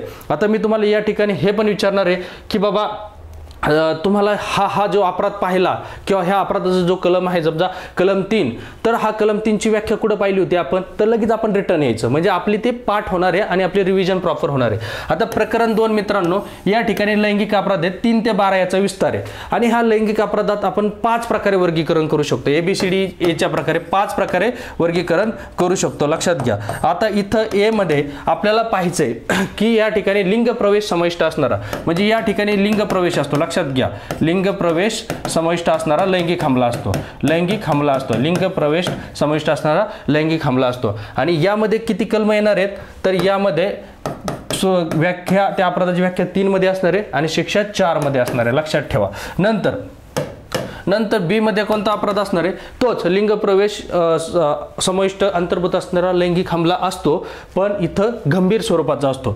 गंभीर स्वरूपाचा असतो. गंभीर का बाबांनो, तर या ठिकाणी ते 21 प्रकारची परिस्थिती, 21 प्रकारचे लोक आपण पाहतो, जसं की लोकसेवक असतो, डॉक्टर असतो, नातेवाईक असतात, ओके, आणि त्या ठिकाणी दुखापत वगैरे झालेली असते. आणि ह्या इथं आपल्याला कलम 5 आणि 6 पाहायला भेटतात. इथं कोणते कलम पाहायला भेटतात, 5 आणि 6, म्हणजे 5 मध्ये त्या अपराधाची व्याख्या आणि 6 मध्ये त्याची शिक्षा.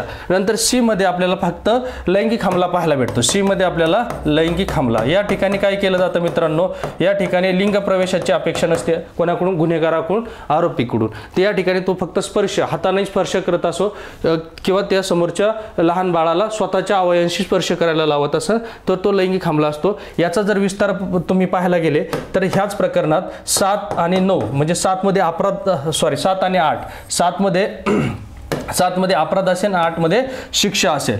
नंतर मित्रांनो आपल्याला पुढे पाहायचंय तोच हमला लैंगिक हमला असतो, पण तो गंभीर स्वरूपाचा असतो. गंभीर स्वरूपाचा म्हणजे कोण, की या ठिकाणी ते 22 प्रकारच्या परिस्थिती किंवा ते लोक आपल्याला पाहायला भेटतात. म्हणजे कोण, जसं की लोकसेवक, पोलीस असतील, सशस्त्र दलातील असतील, नातेवाईक वगैरे असतील.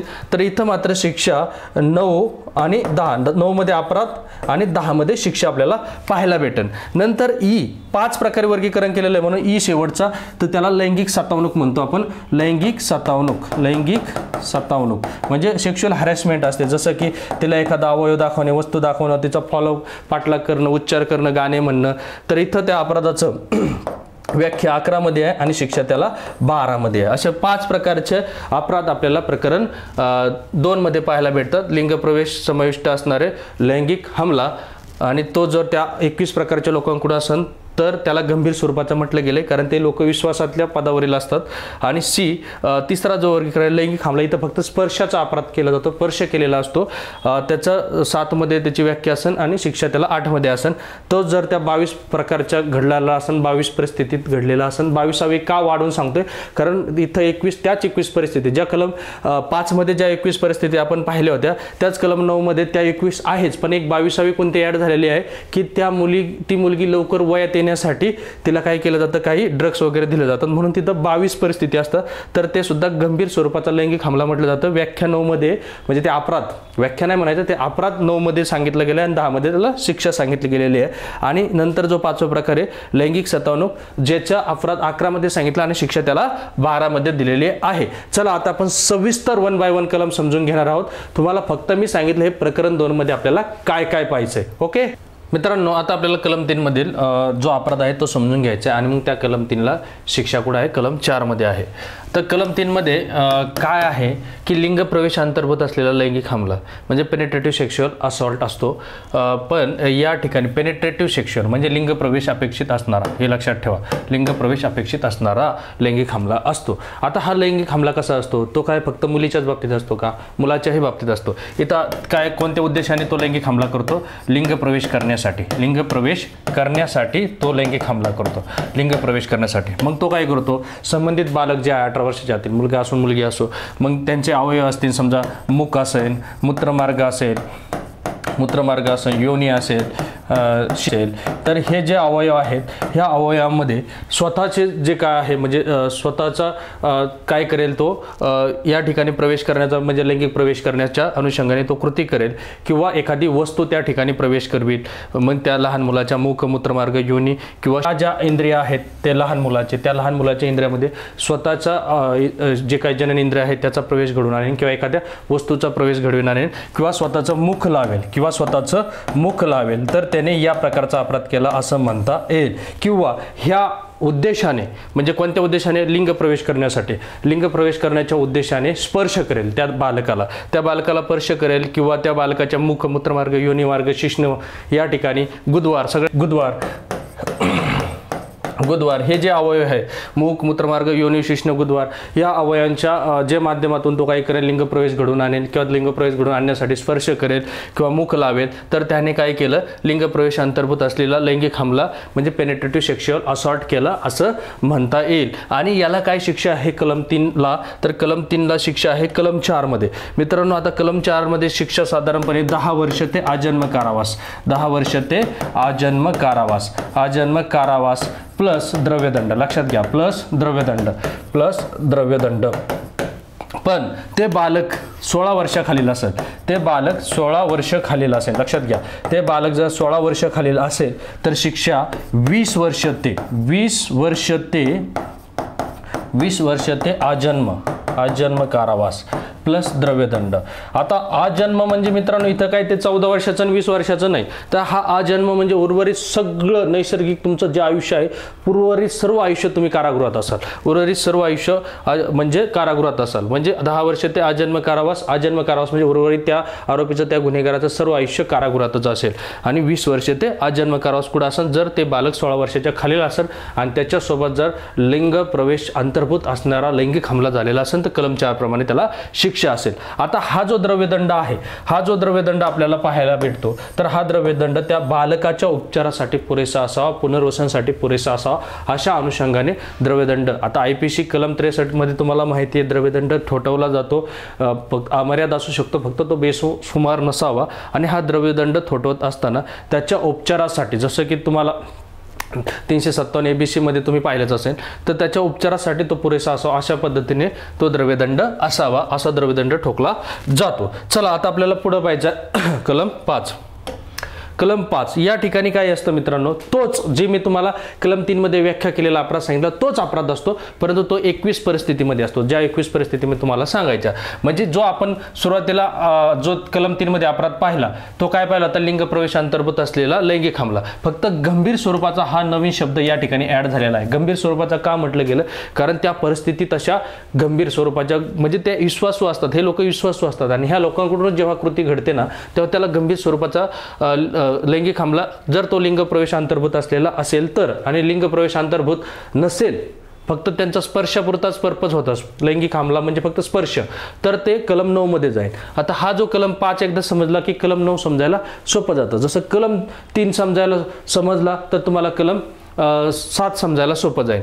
आता लिंग प्रवेश अंतर्भूत असलेला गंभीर स्वरूपाचा लैंगिक हमला, लिंग प्रवेश अंतर्भूत असलेला म्हणजे तेच त्या बालकाच्या योनी आसन, शिश्नासन, गुदवार आसन किंवा मुख आसन या ठिकाणी तो स्वतःचं जननेंद्रिय, तो आरोपी काय करतो स्वतःचं जननेंद्रिय म्हणजे लिंग प्रवेश करत असतो आणि त्या अनुषंगाने स्पर्श करत असतो किंवा मुख लावत असतो. तर त्याने काय केलं की लिंग प्रवेश अंतर्भूत असलेला लैंगिक हमला केला, परंतु त्याला गंभीर स्वरूपाचा कधी म्हटलं जातं, त्या कलम 3चा अपराध कलम 5 मध्ये कधी घेतला जातो, जर ह्या 21 परिस्थितीत तो घडलेला असेल, म्हणजे पोलीस अधिकाऱ्याकडून ते कृत्य झालेलं असेल. पोलीस अधिकाऱ्याकडून कृत्य कुठं होऊ शकतं, म्हणजे स्टेशन हाऊसच्या स्टेशन हाऊसमध्ये होऊ शकतं, किंवा तो कर्तव्यात जिथं काम करतं तिथं होऊ शकतं, किंवा त्याला जिथं नेमलेलं आहे तिथं तो करू शकतो, किंवा जिथं त्याला पोलीस अधिकारी म्हणून ओळखलं जातं त्या ठिकाणी त्यांनी त्याच्याकडून झालेला असेल, तर त्या पोलीस अधिकाऱ्याकडून कृत्य झालं असेल तर कलम 5 मधील अपराध म्हणायचं. आणि जर तो अन्य एखाद्या अनोळखी व्यक्तीकडून झाला तर कलम 3 मधील अपराध म्हणायचं. ओके, लक्षात आलं. आता सुरक्षा सदस्याकडून कृत्य झालं, सुरक्षा सदस्य ज्याची व्याख्या आपण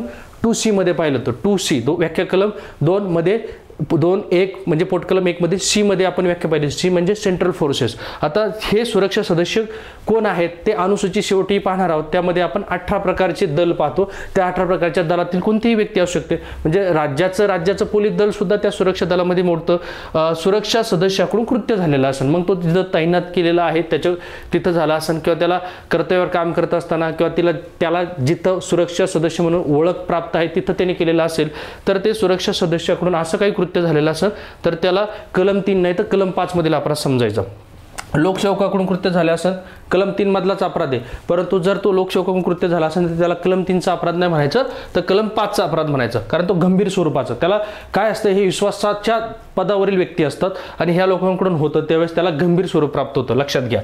नंतर व्यवस्थापन वर्गाकडून किंवा कर्मचारी वर्गाकडून. व्यवस्थापन वर्गाकडून म्हणजे काय, एखादं कारागृह असू शकतो, तुरुंग असू शकतो, सुधारगृह असू शकतं, बाल सुधारगृह असू शकतं, निरीक्षण गृह असू शकतं, संरक्षण गृह असू शकतं, किंवा इव्हन आपलं हॉस्टेल म्हणू शकतो की जिथं ताबा दिलेला आहे मुलांचा की तुम्ही सांभाळा, परंतु तेच कुंपण शेत खात असन आणि हेच लोक जर त्यांना विश्वासू पदावरील लोकच जर ते लैंगिक कृत्य करत असन बालकांसोबत तर त्यांना 3 मध्ये नाही घ्यायचं तर कलम 5 मधील अपराधात घ्यायचं. ओके, म्हणजे गंभीर स्वरूपाचा अपराध झाला. रुग्णालयामधील म्हणजे कसं, रुग्णालयाचे व्यवस्थापन वर्ग असू शकतात, इव्हन डॉक्टर असू शकतात, कर्मचारी असू शकतात, ते जर 18 वर्षाच्या आतील बालकांसोबत असं कृत्य करत असेल, लिंग प्रवेश अंतर्भूत असलेला हमला करत असेल लैंगिक हमला, तर ते कलम 5 मधील गंभीर स्वरूपाचं कन्सिडर केलं जातं. शिक्षण धार्मिक संस्थेतील कृत्य असेल त्या ठिकाणी जे व्यवस्थापन वर्ग असू शकतो किंवा कर्मचारी वर्ग असू शकतो कृत्य करणारा, पण बाहेरची व्यक्ती असेल तर नाही, बाहेरची व्यक्ती असेल तर मग कलम 3 मध्येच अपराध घ्यावा लागेल. बाहेरचे म्हणजे त्या धार्मिक संस्थेची त्या शिक्षण संस्थेची काही संबंध नाही आणि बाहेरून आला व्यक्तीने त्याने अपराध केला तर मग त्याला कलम 3 मध्ये घ्यावा लागेल. परंतु जर त्या धार्मिक शिक्षण संस्थेतील कर्मचारी असेल, शिक्षक असेल, कोणी असोत तर त्याने कृत्य केलं तर कलम 5 मधील अपराध. सामूहिक कृत्य म्हणजे काय, इथं एकापेक्षा जास्त लोक असतात, म्हणजे 2 असू शकतात, 3 असू शकतात, त्या लोकांकडून जेव्हा कृत्य होतं, मग भले की कोणाचा सहभाग कमी असेल कोणाचा सहभाग जादा असेल तरी IPC 34 प्रमाणे प्रत्येक कृतीमागे सर्वांचा सहभाग होता आणि सर्वांनी तो अपराध केला असं कन्सिडर केलं जाईल. ओके, सामूहिक कृत्य असतं. प्राणघातक हत्यारे, आग, तप्त पदार्थ किंवा शारक पदार्थाचा वापर करून कृत्य असतं. प्राणघातक हत्यारे म्हणजे काही ठिकाणी बाटलीची काच म्हणा किंवा अदर काही आपण सांगू शकतो की जसं चाकूचं धाक दाखवला, हत्याराचा धाक दाखवला किंवा वापरही केला, जखम केल्या जातात. आग किंवा तप्त पदार्थ, ॲसिडचा वापर केला जातो. काही ठिकाणी सिगरेट वगैरे चटके देऊन त्याला बालकांना काय केलं जातं, भीती दाखवली जाते, त्रास दिला जातो, का तर त्यांना असे कृत्य करायचे असतात. तर या ठिकाणी कलम लक्षात ठेवण्यासाठी पण सुद्धा ट्रिक्स आपण बनवू शकतो की कलम 5 वापरली होते त्यांनी दुखापत करायला बाटलीची काच, म्हणजे तुम्हाला कलम 5 लगेच लक्षात येईल तो गंभीर स्वरूपाचा अपराध आहे. आणि असा जर प्राणघातक हत्यारे, आग, तप्त किंवा शारक पदार्थाचा वापर करून कृत्य केलेला असेल, इथं हा कोणताही व्यक्ती असू शकतो, म्हणजे इथं त्यांनी हेच व्यक्ती असावं असं नाही, परंतु हे 21 प्रकारच्या ज्या परिस्थिती पाहतो त्या ठिकाणी 21 प्रकारच्या परिस्थितीमध्ये काही व्यक्तींमुळं तो गंभीर स्वरूपाचा अपराध झाला आणि काही कृतींमुळं तो गंभीर स्वरूपाचा अपराध झाला. म्हणजे इथं व्यक्ती पण महत्त्वाची आणि कृती पण महत्त्वाची आहे, लक्षात घ्या. इथं कृतीमुळं तो गंभीर स्वरूपाचा अपराध होतोय की इथं तो प्राणघातक हत्यारे, आग, तप्त, शारक पदार्थ, ऍसिडचा वापर करत असत, तर कलम 5 त्यांनी वापरली बाटलीची काच जखम करण्यासाठी, म्हणजे इथं त्याला गंभीर स्वरूपाचा लैंगिक हमला म्हणता येईल. कारण काय होतं, गंभीर स्वरूपाचं म्हटलं की शिक्षा वाढवली जाते, कलम 6 मध्ये आपल्याला त्याची शिक्षा पाहिजे. नंतर गंभीर दुखापत किंवा लैंगिक अवयवाला इजा केली जाते, म्हणजे गंभीर दुखापत केली जाते, लैंगिक अवयवाला इजा केली जात असेल तर तो सुद्धा अपराध गंभीर स्वरूपाचा कन्सिडर केला जातो. आणि बालकास शारीरिकदृष्ट्या मानसिकदृष्ट्या दुर्बल बनवणे, जे काय सांगतोय की बालकास शारीरिकदृष्ट्या मानसिकदृष्ट्या दुर्बल बनवलं जातं. कारण बालकाच्या बाबतीत जर असा अपराध होत असेल, झालेला असेल, घडलेला असेल, तर बालक मेंटली डिस्टर्ब तर खूप होतंच, शिवाय तो एवढं म्हणजे दास्ती त्याला बसलेली असते किंवा शारीरिकदृष्ट्या तो अवयव कमजोरच असतात लहान बालकाचे. स्त्री बालिकेस गर्भवती केले जात असेल किंवा HIV किंवा इतर आजाराची बाधा पोहोचवली जात असेल किंवा मृत्यूला कारणीभूत होत असेल, म्हणजे अशा अपराध करत असताना त्या अपराध्याकडून बालकास काहीतरी HIV किंवा इतर आजाराची बाधा पोहोचत असेल किंवा ती बालिका गरोदर राहत असेल किंवा मृत्यूला त्या कारणीभूत होत असेल, म्हणजे त्या बालिकेचा लगेच मृत्यू होतो असं नाही, उपचारादरम्यान मृत्यू होत असेल, बालक असू शकतो, बालिका असू शकते, आणि नंतर ते बालक किंवा ती बालिका बिचारी शारीरिकदृष्ट्या आणि मानसिकदृष्ट्या अक्षम बनते. ओके, आणि त्यावेळेस मात्र तो गंभीर स्वरूपाचा लिंग प्रवेशांतर्गत असलेला लैंगिक हमला समजायचा, जर त्या आरोपीचा उद्देश लिंग प्रवेशांतर्गत असलेला असेल तर. आणि लिंग प्रवेशांतर्गत असलेला नसेल तर 9 कलम मध्ये आपल्याला तो लावता येईल. 9 कलम आपल्याला पाहायचं आहे नंतर. तर अजून पुढे काय, हे झाले 10 परिस्थिती. आता आपल्याला पुढे पाहायचं के पासून तर यू पर्यंत. बालकाची विकलांगतेचा फायदा घेऊन केलेले कृत्य. आता बऱ्याच ठिकाणी आपण चित्रपटात वगैरे पाहतो, जर एखादा विकलांग बालक असेल, मूकबधीर बालक असेल किंवा अशा बालकाची विकलांगतेचा फायदा घेऊन जर कोणी कृत्य केलेलं असेल तर त्याला सुद्धा कलम 5 मधील अपराध म्हणायचा, गंभीर स्वरूपाचा अपराध म्हणायचं. नंतर लागोपाठ, एल म्हणजे लागोपाठ, कृत्य पुन्हा पुन्हा केलेलं असेल, म्हणजे एकदा केले, दोनदा केले, तर अशा व्यक्तीला सुद्धा डायरेक्ट 5चा अपराध म्हणायचा. 12 वर्षाखालील बालकावर कृत्य केलं तर 5चा गंभीर स्वरूपाचा अपराध म्हणायचा. एन म्हणजे नातेवाईक, एन म्हणजे नातेवाईकाकडून कृत्य केलं असेल. आता तुम्हाला लक्षात आलं असेल, आपण सुरुवातीला सामायिक घरदार व्याख्या पाहिल्या होत्या, कौटुंबिक संबंध व्याख्या पाहिल्या होत्या. आता लक्षात आलं नातेवाईक कुणाला म्हणायचं, कारण नातेवाईकाची डेफिनेशन, कारण नातेवाईक जर असेल तर त्याला गंभीर स्वरूपाचा अपराधात घेतलं गेलेलं आहे, लक्षात घ्या. अनोळखी बाहेरचा असेल, मित्र असेल, ऑदर कोण असेल तर त्याला नातेवाईकात घेतलेलं नाही. तर नंतर ओ फॉर ऑर्गनायझेशन, सेवा संस्थेचे व्यवस्थापन किंवा कर्मचारी वर्गाकडून. सेवा संस्था म्हणजे काय, समजा एखादं ऑर्फनेज आहे, अनाथालय आहे किंवा काही सेवा संस्था आहेत, त्यांना सेवा देत आहेत त्या बालकांना, आणि त्यांच्याकडून जर असं कृती घडलं तर त्याला गंभीर स्वरूपाचा अपराध म्हणायचं. नंतर पी विश्वासू किंवा प्राधिकाऱ्याकडून कृत्य. विश्वासू म्हणजे कोण असतात, शिक्षक लोक असू शकतो, ऑदर कोणी विश्वासू व्यक्ती असू शकतो. तर त्या विश्वासू व्यक्तीकडून किंवा प्राधिकाऱ्याकडून कृत्य झाले तर त्याला ते गंभीर स्वरूपाचा अपराध म्हणायचा. नंतर गरोदर असल्याचे माहीत असताना कृत्य केलं. समजा एखादी बालिका आहे, आता मित्रांनो अंडर 16, अंडर 17, अंडर 18 अशा बालिका गरोदर राहू शकतात, आणि अशी जर बालिका गरोदर राहिल्याचं माहिती झालेलं असेल एखाद्या व्यक्तीला, तरी तो तसा अपराध करत असेल त्याच्यासोबत, तर त्याला गंभीर स्वरूपाचा अपराध म्हणायचं. ओके. कृत्याद्वारे बालकाचा खून करण्याचा प्रयत्न करणं. असं कृत्य करत असताना बालकाला जीव मारण्याचा त्याचा प्रयत्न असतो. काय असतं की आपण पाहतो बरेच काही क्राईम तुम्ही ऐकले असतात किंवा पाहिले असतात चित्रपटात वगैरे, की त्या नियत खराब होती त्या आरोपीची, गुन्हेगाराची, आणि त्या बालिकेसोबत तसा अपराध करतो आणि त्याला नंतर लक्षात येतं की बाबा ही लोक सांगू शकते आणि आपण अडचणीत येऊ शकतो, तर त्यावेळेस तो त्याचा खून करण्याचा प्रयत्न करतो. तर अशा वेळेस त्याला गंभीर स्वरूपाचाच म्हणायचं. आणि मित्रांनो, हा जो अपराध आहे ना कलम 5 मधला, त्याला शिक्षा कलम 6 आहे आणि त्याच्यात मृत्यूदंडाची शिक्षेची पण तरतूद आहे, लक्षात ठेवा. म्हणजे हा जो एकमेव कलम 6 आहे त्याच्यात मृत्यूदंडाची शिक्षा आपल्याला पाहायला भेटते. जातीय हिंसाचाराचा किंवा नैसर्गिक आपत्तीचा फायदा घेऊन केलेली कृती. जातीय हिंसाचार, दंगली बिंगलीमध्ये असे लहान लेकरांच्या बाबतीत कोणी जर असं कृत्य केलं तर त्याला गंभीर स्वरूपाचा म्हणायचा. किंवा नैसर्गिक आपत्तीचा म्हणजे काय, जसं की कोविड हा एक नैसर्गिक आपत्ती, महापूर असेल, भूकंप असेल किंवा काय, तर या ठिकाणी सुद्धा जर ते कोणी असा फायदा घेऊन जर त्या लहान बालकाशी कृत्य केलं तर गंभीर स्वरूपाचा. लैंगिक अपराधाबद्दल पूर्वी दोषी असणाऱ्या व्यक्तीकडून कृत्य, म्हणजे आधी तो दोषी ठरलाय पोक्सो कायद्याअंतर्गत किंवा लैंगिक अपराधाबद्दल आणि त्याला शिक्षाही झालेली, तरी पुन्हा तसाच अपराध करत असेल तर त्याला डायरेक्ट गंभीर स्वरूपाच्या याच्यात घ्यायचा. नंतर बालकाशी कृत्य करून त्याला नग्न अवस्थेत लोकांमध्ये फिरवणं, म्हणजे बालकाशी त्याने लैंगिक स्वरूपाचं कृत्य केले आणि त्याला नंतर त्याचे कपडे काढून त्याला नग्न अवस्थेत उघड्यावर फिरवणे. यू म्हणजे उघड्यावर फिरवलंय किंवा लोकांच्यात फिरवलंय, तर त्या बिचारा बालकाच्या असं नग्न अवस्थेत कोणी त्या पद्धतीने एक प्रकारे त्याला धिंड काढण्याचा प्रकार त्या ठिकाणी करत असेल तर मात्र कलम 5 त्याला गंभीर स्वरूपाचा लैंगिक हमला असं म्हणतं आणि शिक्षा त्याला 6 नुसार आहे. मित्रांनो शिक्षा खूप कठोर आहे. शिक्षा इथं 20 वर्ष ते, लक्षात घ्या, शिक्षा कलम 6 मध्ये 20 वर्ष ते आजन्म, आजन्म म्हणजे मरेपर्यंत जेलमध्ये, लक्षात ठेवा, मरेपर्यंत जेलमध्ये, प्लस द्रव्यदंड. हा द्रव्यदंड सुद्धा त्याच्या पुनर्वसनासाठी किंवा उपचारासाठी असेल एवढा द्रव्यदंड असेल. आणि या ठिकाणी मृत्यूदंडाची पण तरतूद आहे, मृत्यूदंडाची पण तरतूद आहे, लक्षात ठेवा. हा एकमेव कलम आपल्याला पाहायला भेटेल पोक्सोमध्ये की जिथं गंभीर स्वरूपाचा लिंग प्रवेश अपेक्षित किंवा लिंग प्रवेश अंतर्भूत असणारा लैंगिक हमला केला गेलेला असेल. म्हणजे लिंग प्रवेश अंतर्भूत असलेला जो काही गंभीर स्वरूपाचा लैंगिक हमला असेल त्याला शिक्षा कलम 6 मध्ये कायम मृत्यूदंडाची सुद्धा तरतूद आहे. म्हणजे इथं 20 वर्ष ते मृत्यूदंड असंही आपण शिक्षेचं वर्णन करू शकतो. म्हणजे एकमेव कलम तुम्हाला आयोग विचारू शकतो की मृत्यूदंड शिक्षा असणारा कलम कोणता, तर कलम 6 तुम्ही सांगू शकता. आता लैंगिक हमला, मित्रांनो लैंगिक हमला आता लक्षात कसं ठेवायचं, कलम 7 लावला होता फक्त हात, कलम 7 लावला होता फक्त हात, ही ट्रिक्स आहे, लावला होता फक्त हात, फक्त हात.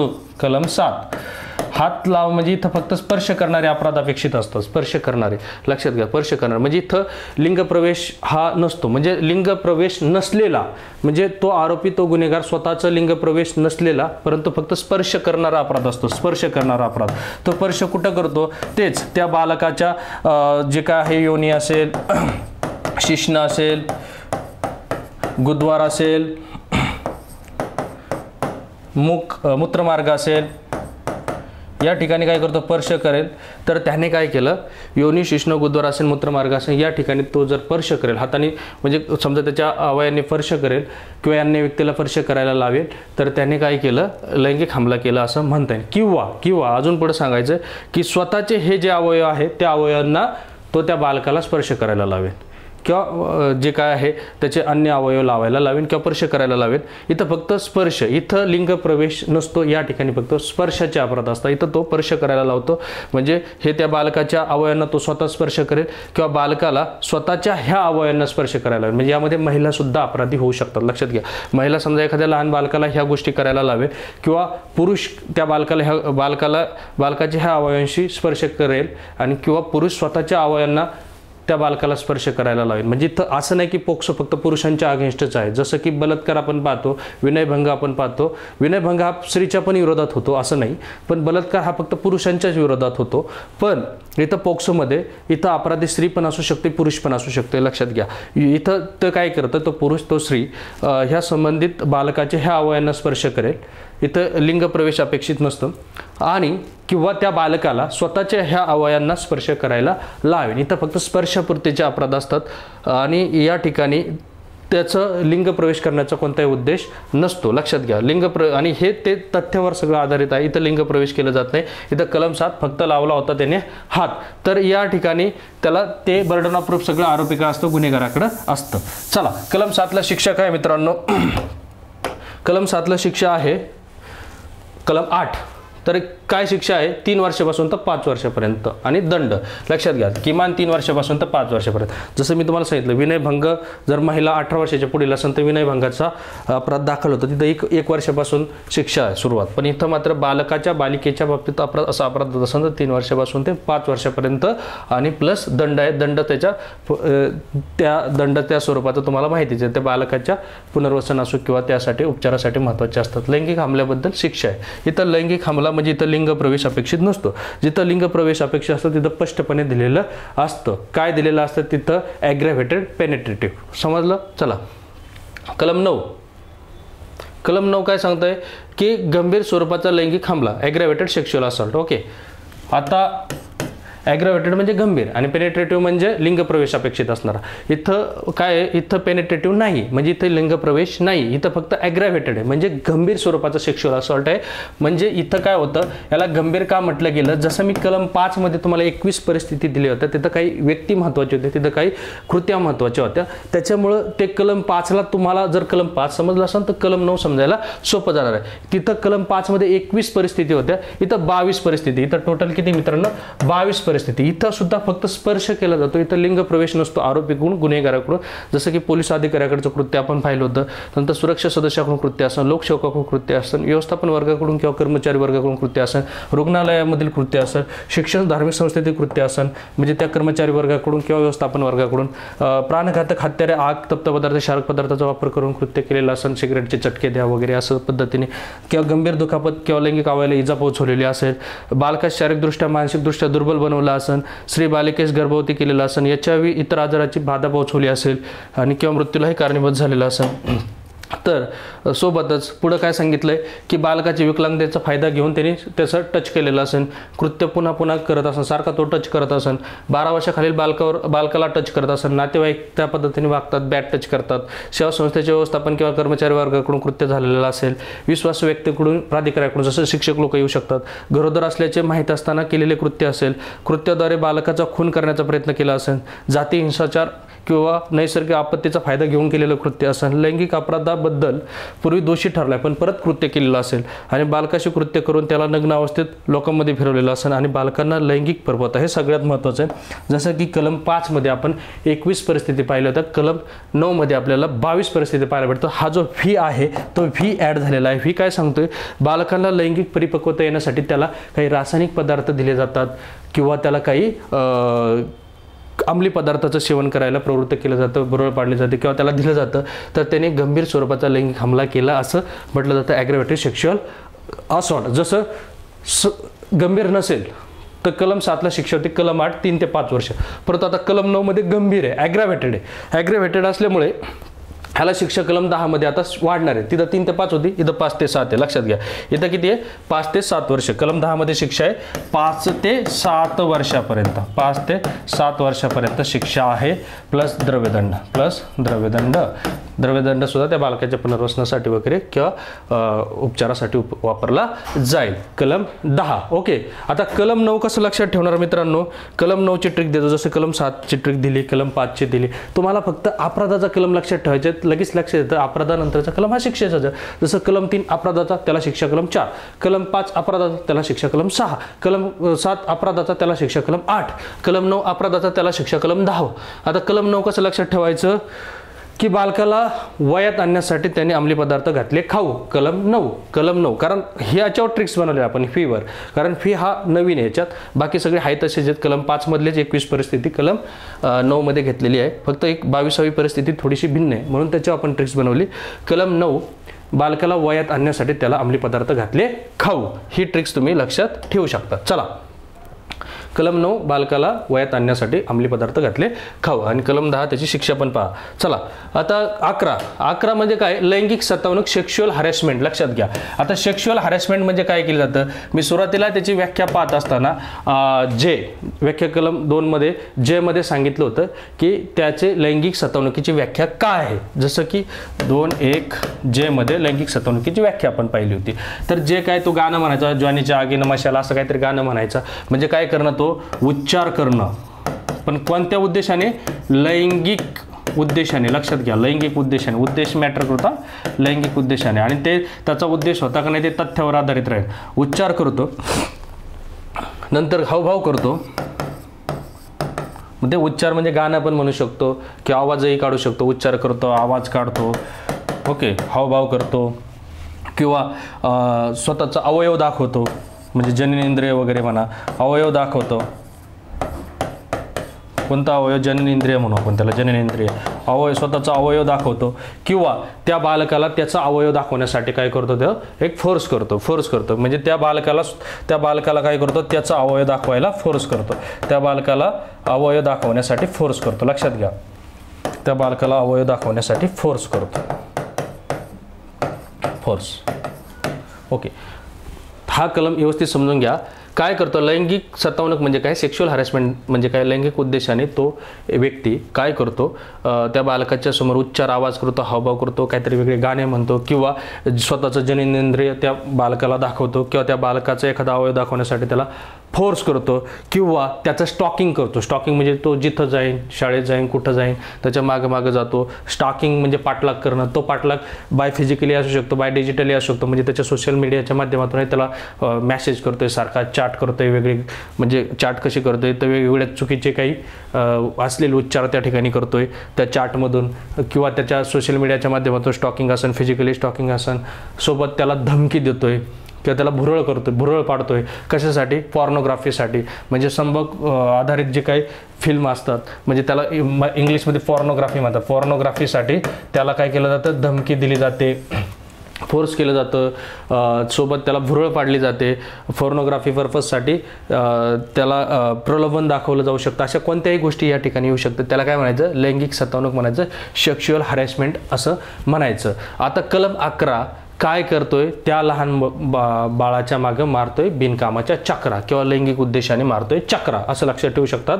कलम 11 लहान बाळाच्या मागे किंवा त्या लहान लेकराच्या मागे लैंगिक उद्देशाने मारतोय चक्रा म्हणजे स्टॉकिंग आपण घेतलं होतं. स्टॉकिंग हा सुद्धा हॅरेसमेंटचाच भाग आहे, लक्षात घ्या. त्या लहान लेकराच्या मागे जर स्टॉकिंग केली, पाठलाग केला, तरी सुद्धा त्यांनी लैंगिक सतावणूक केली, सेक्शुअल हॅरेसमेंट केली असं म्हटलं जातं. म्हणून कलम 11 लैंगिक उद्देशाने त्या लहान लेकराच्या मागे मारल्या चक्रा, तो सुद्धा अपराध ठरतो. तर त्या कलम 11ची शिक्षा कलम 12 मध्ये आहे 3 वर्षापर्यंत प्लस दंड. ओके, हा कलम 11ची शिक्षा 12 मध्ये. हे प्रकरण 2 पूर्णपणे संपलेलं आहे. मित्रांनो, याच्यानंतर सुद्धा प्रकरण 3 मध्ये पॉर्नोग्राफिक उद्देशाने ज्या काही बालकांच्या बाबतीत अपराध केले जातात, व्हिडिओ बनवले जातात, फोटो काढले जातात, ते प्रसारित केले जातात, निर्मित करण्यापासून प्रसारित केले जातात, त्या बालकांचा वापर केला जातो, त्यासाठी प्रकरण 3 मध्ये अपराध आहे, त्याला शिक्षा आहे, ते आपल्याला सविस्तर पाहायचे. मित्रांनो, आता आपल्याला प्रकरण 3 पाहायचे. प्रकरण 3 करायची होती त्याला पॉर्नोग्राफिक व्हिडिओची विक्री. आता पॉर्नोग्राफिक व्हिडिओची विक्री करायची होती त्याला, म्हणून तो हे सारे अपराध करत असतो. त्याला पॉर्नोग्राफिक व्हिडिओची विक्री करायची असते, ही ट्रिक्स आहे. प्रकरण 3 त्याला करायची होती पॉर्नोग्राफिक व्हिडिओची विक्री. आता ह्या विक्री करण्यासाठी त्याला तो काय करणार? तो पॉर्नोग्राफिक व्हिडिओ बनवणार, त्याचं प्रसारण करणार, त्याची विक्री करणार, वितरण करणार. हे सारे अपराध आपल्याला ह्या प्रकरण 3 मध्ये पाहायचे. ह्या प्रकरण 3चा विस्तार आहे मित्रांनो 12 ते 15, लक्षात ठेवा. 13 ते 15 या प्रकरणाचा विस्तार आहे कलम 13 ते 15. आता हे कलम 13 ते 15 आपल्याला सविस्तर समजून घ्यायचे आहेत. आता यातला पहिला कलम आहे कलम 13. आता 13 कसं लक्षात ठेवायचा? तर तुम्हाला एक उदाहरण देईन जे करंटमध्ये झालं असं. मागच्या 1-1.5 वर्षापूर्वी एक चित्रपट आला होता, वरण भात लोणच्या कोण नाही कोणच्या. त्याच्यावर बॅन आणलं गेलं होतं, ते पोक्सो कायद्यान्वये का आणलं गेलं होतं ते आधी समजून सांगेन. आता संभोग वर्णनपर प्रयोजनासाठी बालकाचा वापर, म्हणजे या ठिकाणी चाइल्ड पोर्नोग्राफिक पर्पजसाठी बालकाचा वापर केला जातो. कशा? ते लैंगिक समाधानासाठी. आता लैंगिक समाधानाच्या उद्देशाने लक्षात घ्या, लैंगिक समाधानाच्या उद्देशाने पोर्नोग्राफिक व्हिडिओ बनवत असताना किंवा पोर्नोग्राफिक चित्रीकरणासाठी, मग चित्रही असू शकतं, काय केलं जातं? बालकांचा वापर केला जातो किंवा बालकाचे अवयव दाखवले जातात, बालकाच्या अवयवाचं प्रदर्शन केलं जातं. मग ते प्रसार माध्यमांचा वापर केला जातो त्या ठिकाणी. मग ते प्रसार माध्यमाचा कोणताही प्रकार असू शकतो, मग तो चित्रपट असू शकतो किंवा एखादी वेब सिरीज असू शकते किंवा एखादा जे काही कोणत्याही प्रसार माध्यमांचा कोणताही प्रकार असू शकतो, वृत्तपत्रही असू शकतो. लक्षात घ्या, असं नाही की प्रसार माध्यमासाठी हाच प्रकार असावा. तो प्रसार माध्यमांचा कोणताही प्रकार असू शकतो, म्हणजे वृत्तपत्र असू शकतो, वेब सिरीज असू शकतो, मूवी असू शकतो, कोणताही. त्या ठिकाणी काय केलं जातं? बालकाचा वापर केला जातो. कशासाठी? त्या संभोग दर्शन किंवा संभोग वर्णनपर प्रयोजनासाठी, म्हणजे पॉर्नोग्राफिक पर्पजसाठी. आणि त्या पॉर्नोग्राफिक पर्पजसाठी तिथं काय केलं जातं? बालकांचं काही लैंगिक कृत्य त्या ठिकाणी दाखवलं जातं किंवा त्या बालकांचा समावेश त्या लैंगिक कृत्यात केला जातो. मग ते खरेखुरे कृत्य असू शकतात किंवा प्रतिरूपी कृत्य, म्हणजे एखादा प्रतिरूपक स्वरूपाचं कृत्य असू शकतं, म्हणजे खरेखुरेही असू शकतात किंवा प्रतिरूपक स्वरूपाचंही कृत्य असू शकतं. किंवा त्या ठिकाणी बालकांच्या अवयवांच्या जे लैंगिक अवयव आहेत त्या लैंगिक अवयवांचं प्रदर्शन त्या ठिकाणी केलं जातं किंवा त्या बालकांच्या माध्यमातून काय केलं जातं? बालकांचं अश्लील कृत्य किंवा असभ्य वर्तन त्या ठिकाणी, म्हणजे जे की असभ्य असतं ते असभ्य कृती, असभ्य वर्तन, अश्लील वर्तन त्या ठिकाणी त्या प्रसार माध्यमांच्या माध्यमातून दाखवण्याचा प्रकार केला जातो.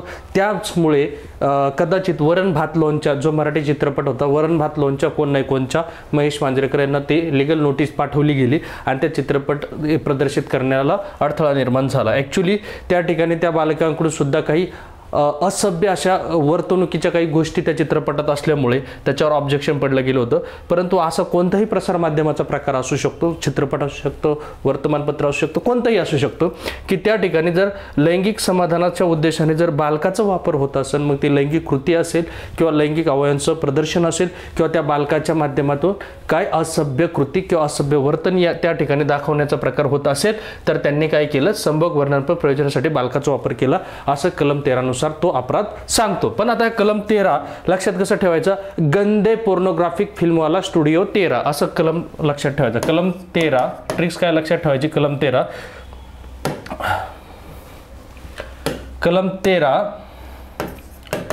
गंदा स्टुडिओ 13. स्टुडिओ म्हणजे काय, ज्या स्टुडिओमध्ये ह्या गोष्टी घडतात त्याला काय म्हणायचं, अरे हा स्टुडिओ कसा आहे, गंदा आहे, गंदा स्टुडिओ 13 कलम 13 म्हणजे पोर्नोग्राफिक व्हिडिओवाला स्टुडिओ 13, गंदा स्टुडिओ 13 कलम 13. ते पोलीस कारवाई करतील, सीज करतील. तुम्हाला माहिती आहे असे जेव्हा अपराध लहान मुलांच्या बाबतीत होतात तर पोक्सो दाखल होईलच, परंतु IPCचा 292 आणि 293 नुसार सुद्धा कारवाई होते. जसं राजकुंद्रा ह्या प्रकरणात तुम्हाला पाहायला भेटलं असेल की त्यांच्यावर सुद्धा झाले होते, परंतु त्यांनी जर ते कलाकार असे बाल स्वरूपातले असते, बालक स्वरूपातले असते तर त्यांच्यावर कलम 13 नुसार अपराध घडला असता आणि कलम 14 नुसार कारवाई झाली असते. तर कलम 14 काय कारवाई करते, जर पहिला अपराध, आता मित्रांनो इथं मात्र तुम्हाला 3 प्रकारचे अपराध पाहायला भेटणार आहेत, म्हणजे कलम 15 मध्ये 3 प्रकारचे अपराध पाहायला भेटणार आहेत, पण कलम 14 मध्ये फक्त काय सांगितलं इथं की कलम 13 अपराध असेल, फक्त काय केलंय, बालकाचा बिभत्स चित्रीकरणाचा वापर केल्याबद्दल शिक्षा. वापर केलाय तिथं अजून त्यांनी प्रसारित केलं नाही किंवा विक्री केली नाही, वितरण केलं नाही. जर प्रसारित केलं, विक्री केलं, वितरण केलं, साठा केलं तर त्याच्यासाठी कलम 15 आपल्याला स्वतंत्र पाहिजे. त्यामध्ये 3 प्रकारचे अपराध आपण पाहणार आहोत. तर पहिला अपराध जर केला असेल, त्याने वापर केलेला आहे बालकाचा अशा बिभत्स चित्रीकरणासाठी, तर किमान 5 वर्ष प्लस दंड या ठिकाणी शिक्षा असणार आहे. आणि जर तसाच अपराध त्यांनी दुसऱ्यांदा केला, नंतर केला, तर किमान 7 वर्ष प्लस दंड या ठिकाणी असणार आहेत. सोबतच त्या बालकाचा बिभत्स चित्रीकरणास वापर करत असताना हे जे आपण पाठीमागे प्रकरण 2 मध्ये काय अपराध पाहिले होते, कलम 3चा, कलम 5चा, कलम 7चा, कलम 9चा, जे काय अपराध पाहिले होते त्या अपराधाच्या शिक्षा कलम आपण सम आकडे पाहिले होते, जसं की 4, 6, 8, 10. तर अशा प्रकारचे सुद्धा कलम ॲडिशनल त्या ठिकाणी ॲड होते. समजा त्या बालकावर लैंगिक हमलाच झाला असेल तर कलम 8 होईल. त्या बालकावर लिंग प्रवेश समाविष्ट असणारा लैंगिक हमला झाला असेल तर आपल्याला माहिती आहे तर कलम त्या ठिकाणी 4 त्या ठिकाणी होईल, पण तो गंभीर स्वरूपाचा असेल तर 6 होईल.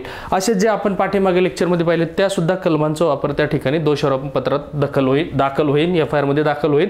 परंतु फक्त बालकाचं बिभत्स चित्रीकरण होत असताना हे अपराध त्या ठिकाणी घडले नसेल तर केवळ एकाच ह्या 14 कलमाचा वापर होईल, की जिथं पहिल्या अपराधात शिक्षा किमान 5 वर्ष प्लस दंड आहे, दुसरा किंवा नंतरचा अपराध असेल तर किमान 7 वर्ष प्लस दंड आहे. पण ह्या अपराध घडून बिभत्स चित्रीकरण करताना त्या बालकाचा वापर करून घेत असताना जर त्यांनी ते मागच्या प्रकरण 2 मधील काही अपराध केलेले असतील तर त्या प्रकरण 2 मधील सुद्धा कलमांचा वापर सोबत होईल, ह्या कलमासोबतच लक्षात असू द्या.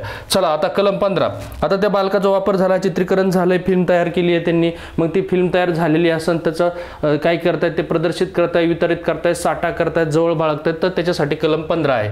म्हणजे बालकाचा अंतर्भाव असलेल्या संभोग वर्णनपर साहित्याचा संग्रह करण्याबद्दल शिक्षा. संग्रह म्हणजे स्टोअर करतोय.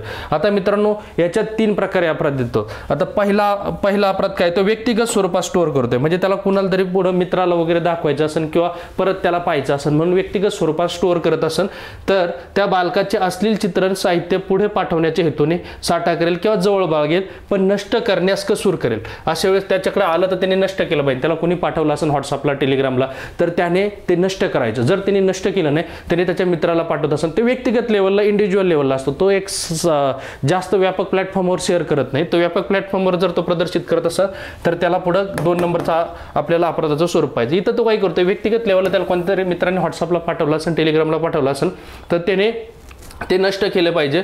पण तरी तो दुसऱ्या मित्राला पाठवत असेल, जवळ बाळगत असेल, कसूर करत असेल नष्ट करण्यास, तर त्या आणि किंवा अधिकाऱ्याला कळवण्यास कसूर करत असेल. त्याला समजा एखाद्याने कोणीतरी पाठवलं तर ते काय पदनिर्देशित असे अधिकारी असतात, विशेष पोलीस अधिकारी असतात, तर ह्या लोकांना विशेष पथक असतं, पोलीस पथक त्या पोक्सोसाठी, तर त्या विशेष पोलीस पथकांना किंवा स्थानिक पोलीस अधिकाऱ्यांना कळवण्यास तो कसूर करत असेल तर त्याला सुद्धा इथं पहिला अपराध असेल तर किमान 5,000 रुपये दंड आहे. इथं दंड का कमी दिला, कारण हे इंडिव्हिज्युअल लेवलला चालतं. त्याला आलंय, त्याने नष्ट करायचं किंवा त्यांनी अधिकाऱ्याला कळवायचं कसूर करतोय किंवा तो काय करतो दुसऱ्याला फॉरवर्ड करतोय किंवा तो परत पाहायला होईल म्हणून स्टोअर करतोय, तर त्यांनी पहिला अपराध केला तर किमान 5,000 रुपये दंड आणि दुसरा किंवा नंतरचा अपराध केला तर 10,000 रुपये दंड आहे. पण हेच जे बालकाचे असलेले चित्रण किंवा ते काय असे जे साहित्य असेल चित्रीकरणाचे ते प्रसारण करतोय, व्यापक लेवलला प्रसारण करतोय, प्रदर्शन करतोय, वितरण करतोय, साठा करतोय किंवा जवळ पण बाळगतोय. जसं की राजकुंद्राच्या इथं रेड पडली होती त्यावेळेस बराच काही साठा सापडला होता, परंतु त्यामध्ये बालकांचा वापर केला गेलेला नव्हता, अडल्ट लोकांचा वापर होता, त्याच्यामुळे त्यांच्यावर 292 नुसार कारवाई झाली असेल. परंतु इथं मात्र 3 वर्षापर्यंत किंवा दंड किंवा दोन्ही. इथं हे व्यापक स्वरूपात या ठिकाणी त्यांचं काय होत होतं, चित्रीकरण होत होतं, निर्मिती होत होती त्या साहित्याची. बालकांचा वापर त्या ठिकाणी झालेला असेल, बालकांचा वापर झाला तर तुम्हाला माहिती कलम 14 आहे. परंतु इथं साहित्य तयार केले, प्रदर्शन केलं, वितरण केले, साठा केलाय, जवळ बाळगलाय, ह्या लोकांसाठी मात्र कलम 15 आहे. इथं मात्र 3 वर्षापर्यंत किंवा दंड किंवा दोन्ही, आणि जो बालकाचा वापर करेल त्याच्यासाठी कलम 14 आहे, लक्षात ठेवा. आता यातला तिसरा अपराध जो आहे कलम 15 मधीलच, इथं मात्र काय केलं जातं, बालकाचा वापर केलेले बिभत्स चित्रीकरणाचे साहित्य व्यावसायिक हेतूने साठा करेल, व्यावसायिक हेतूने साठा करेल. इथं व्यवसाय असतो यांचा, कोणत्या तरी वेबसाईटला विकायचं, ऍप्लिकेशनला विकायचं, म्हणून तो व्यावसायिक हेतूने ते काय करतो, साठा करेल, तयार करेल, जवळ बाळगेल. जसं की राजकुंद्राचं उदाहरण तुम्ही घेऊ शकता. तर पहिला अपराध असेल तर 3 वर्षापासून ते 5 वर्षापर्यंत आहे किंवा दंड किंवा दोन्ही, आणि दुसरा किंवा नंतरचा अपराध असेल तर 5 वर्षापासून ते 7 वर्षापर्यंत दंड किंवा दोन्ही. पण हे अपराध बालकाच्या बाबतीतले असलेले साहित्य असतं, बिभत्स साहित्य असतं, लक्षात ठेवा. आता साठा करण्याबाबतचा कलम 15 आहे. मग काय करायचं, पोलीस रेड टाकायला आले, मग त्यांनी काय केलं, तो साठा सगळा काय उचलला आणि बंधाऱ्यात नेऊन टाकला. बंधारा कोरडा होता म्हणून काय केलं, ते उन्हाळ्याचे दिवस होते, असं एक ट्रिक्स पुरतं मर्यादित ठेवा. कलम 15 अशा अश्लील साहित्याने साठवला बंधारा किंवा भरला बंधारा, साठवून ठेवला बंधारा, बंधाऱ्यात त्यांनी साठा ठेवला म्हणून साठवला बंधारा, असं आपण ट्रिक्स लक्षात ठेवू शकतो. 15 आणि बंधारा. आता बंधाऱ्याचा आणि 15चा काय संबंध आहे, फक्त यमक पुरता आपण जवळ घेतला आणि एक थोडीशी काल्पनिक स्टोरी तुम्हाला दिली की पोलीस रेड टाकायला आले, त्यांनी काय केलं, तो सगळा साहित्य साठा उचलला आणि बंधाऱ्यात नेऊन टाकला, म्हणजे साठवला बंधारा असल्या बिभत्स साहित्याने, असं कलम 15ची ट्रिक्स लक्षात ठेवू शकता. आणि कलम 13 कसं लक्षात ठेवायचं, कलम 13 अश्लील साहित्यवाला स्टुडिओ 13. आता स्टुडिओ काय करायचा, तिथं चित्रीकरण करायचं. 13 मध्ये काय करायचं, चित्रीकरण करायचा. 14 मध्ये काय करायचं, त्याला शिक्षा द्यायचा. जो वापर करेन बालकाचा असा चित्रीकरणासाठी तो 14 त्याला शिक्षा द्यायचा. आणि 15 काय करतो, जो साठा करेल वगैरे त्याला तो कलम 15 आहे. म्हणजे साठ्यासाठी बंधारा वापरतो, तो पाण्याच्या साठ्यासाठी बंधारा असतो, पण आपण ट्रिकसाठी तर 15 घ्यायचा. आता मित्रांनो प्रकरण 4 लक्षात घ्यायचे आपले. प्रकरण 4 अविचार दिले. अविचार कसले अविचार दिले, अविचार देणंच म्हणजे काय मित्रांनो, चितावणी देणं, लक्षात घ्या. दिले अविचार, प्रकरण 4 दिले अविचार. आता याचा विस्तार काय, प्रकरण 4चा मित्रांनो 16 ते 18, लक्षात घ्या. 16 ते 18 विस्तार आहे. प्रकरण 4 दिले अविचार. अविचार देणं म्हणजेच काय, अपराध करण्यास अप्रेरणा किंवा अपराध करण्याचा प्रयत्न. प्रेरणा म्हणजे काय, चितावणी. आता चितावणीसाठी जो काय अपराध आहे त्याचं स्वरूप आपल्याला कलम 16 मध्ये पाहायला भेटणार आहे. कलम 16 लावल्या कळा. कलम 16 अपराध करायला लावल्या कळा, असं लक्षात ठेवू शकता. कलम 16 लावल्या कळा. काय कळा लावल्या, अपराध करण्यासाठी कळा लावल्या, अपराध करण्यासाठी कळा लावल्या, लक्षात घ्या. अपराध करण्यासाठी लावल्या कळा कलम 16. आता हे अपप्रेरणा, अबेटमेंट ऑफ अन ऑफेन्स, हे व्याख्या ऑलरेडी तुम्ही IPCच्या कलम 107 मध्ये पाहिली होती. अबेटमेंट किंवा अबेटर म्हणजे कोण, चितावणी देणारा कोण, ते 108 मध्ये पाहिलं होतं. चितावणी म्हणजे काय ते आधी समजून घ्या. चितावणी म्हणजे काय, की जो कोणी बेकायदेशीर कृती असते, कृती कशी, बेकायदेशीर कृती किंवा अकृती कशी असते, बेकायदेशीर, ह्या कायद्यानुसार बेकायदेशीर, म्हणजे ह्या कायद्यानुसार ज्याला अपराध समजला जातं अशी ही बेकायदेशीर कृती अकृती करण्यास काय करतो, कटात सहभागी होतो. म्हणजे कट प्रोत्साहन मध्ये सगळं कटात सहभागी होतो, प्रोत्साहन देतो, मदत करतो, त्याने काय केलं, चितावणी दिलं असं म्हटलं जातं. म्हणजे बेकायदेशीर कृती अकृती, अकृती कोणाकडून होते, शक्यतो शासकीय लोकसेवकाकडून होते. जसं की तुम्ही काश्मीरचं प्रकरण पाहिलं असेल, त्या ठिकाणी एका बालिकेवर अत्याचार झाले होते आणि त्या ठिकाणी तुम्हाला माहिती नंतर ते संबंधित PSI वगैरे पोलीस अधिकारी त्यांनाही त्या कायद्याअंतर्गत दोषी ठरवलं गेलं.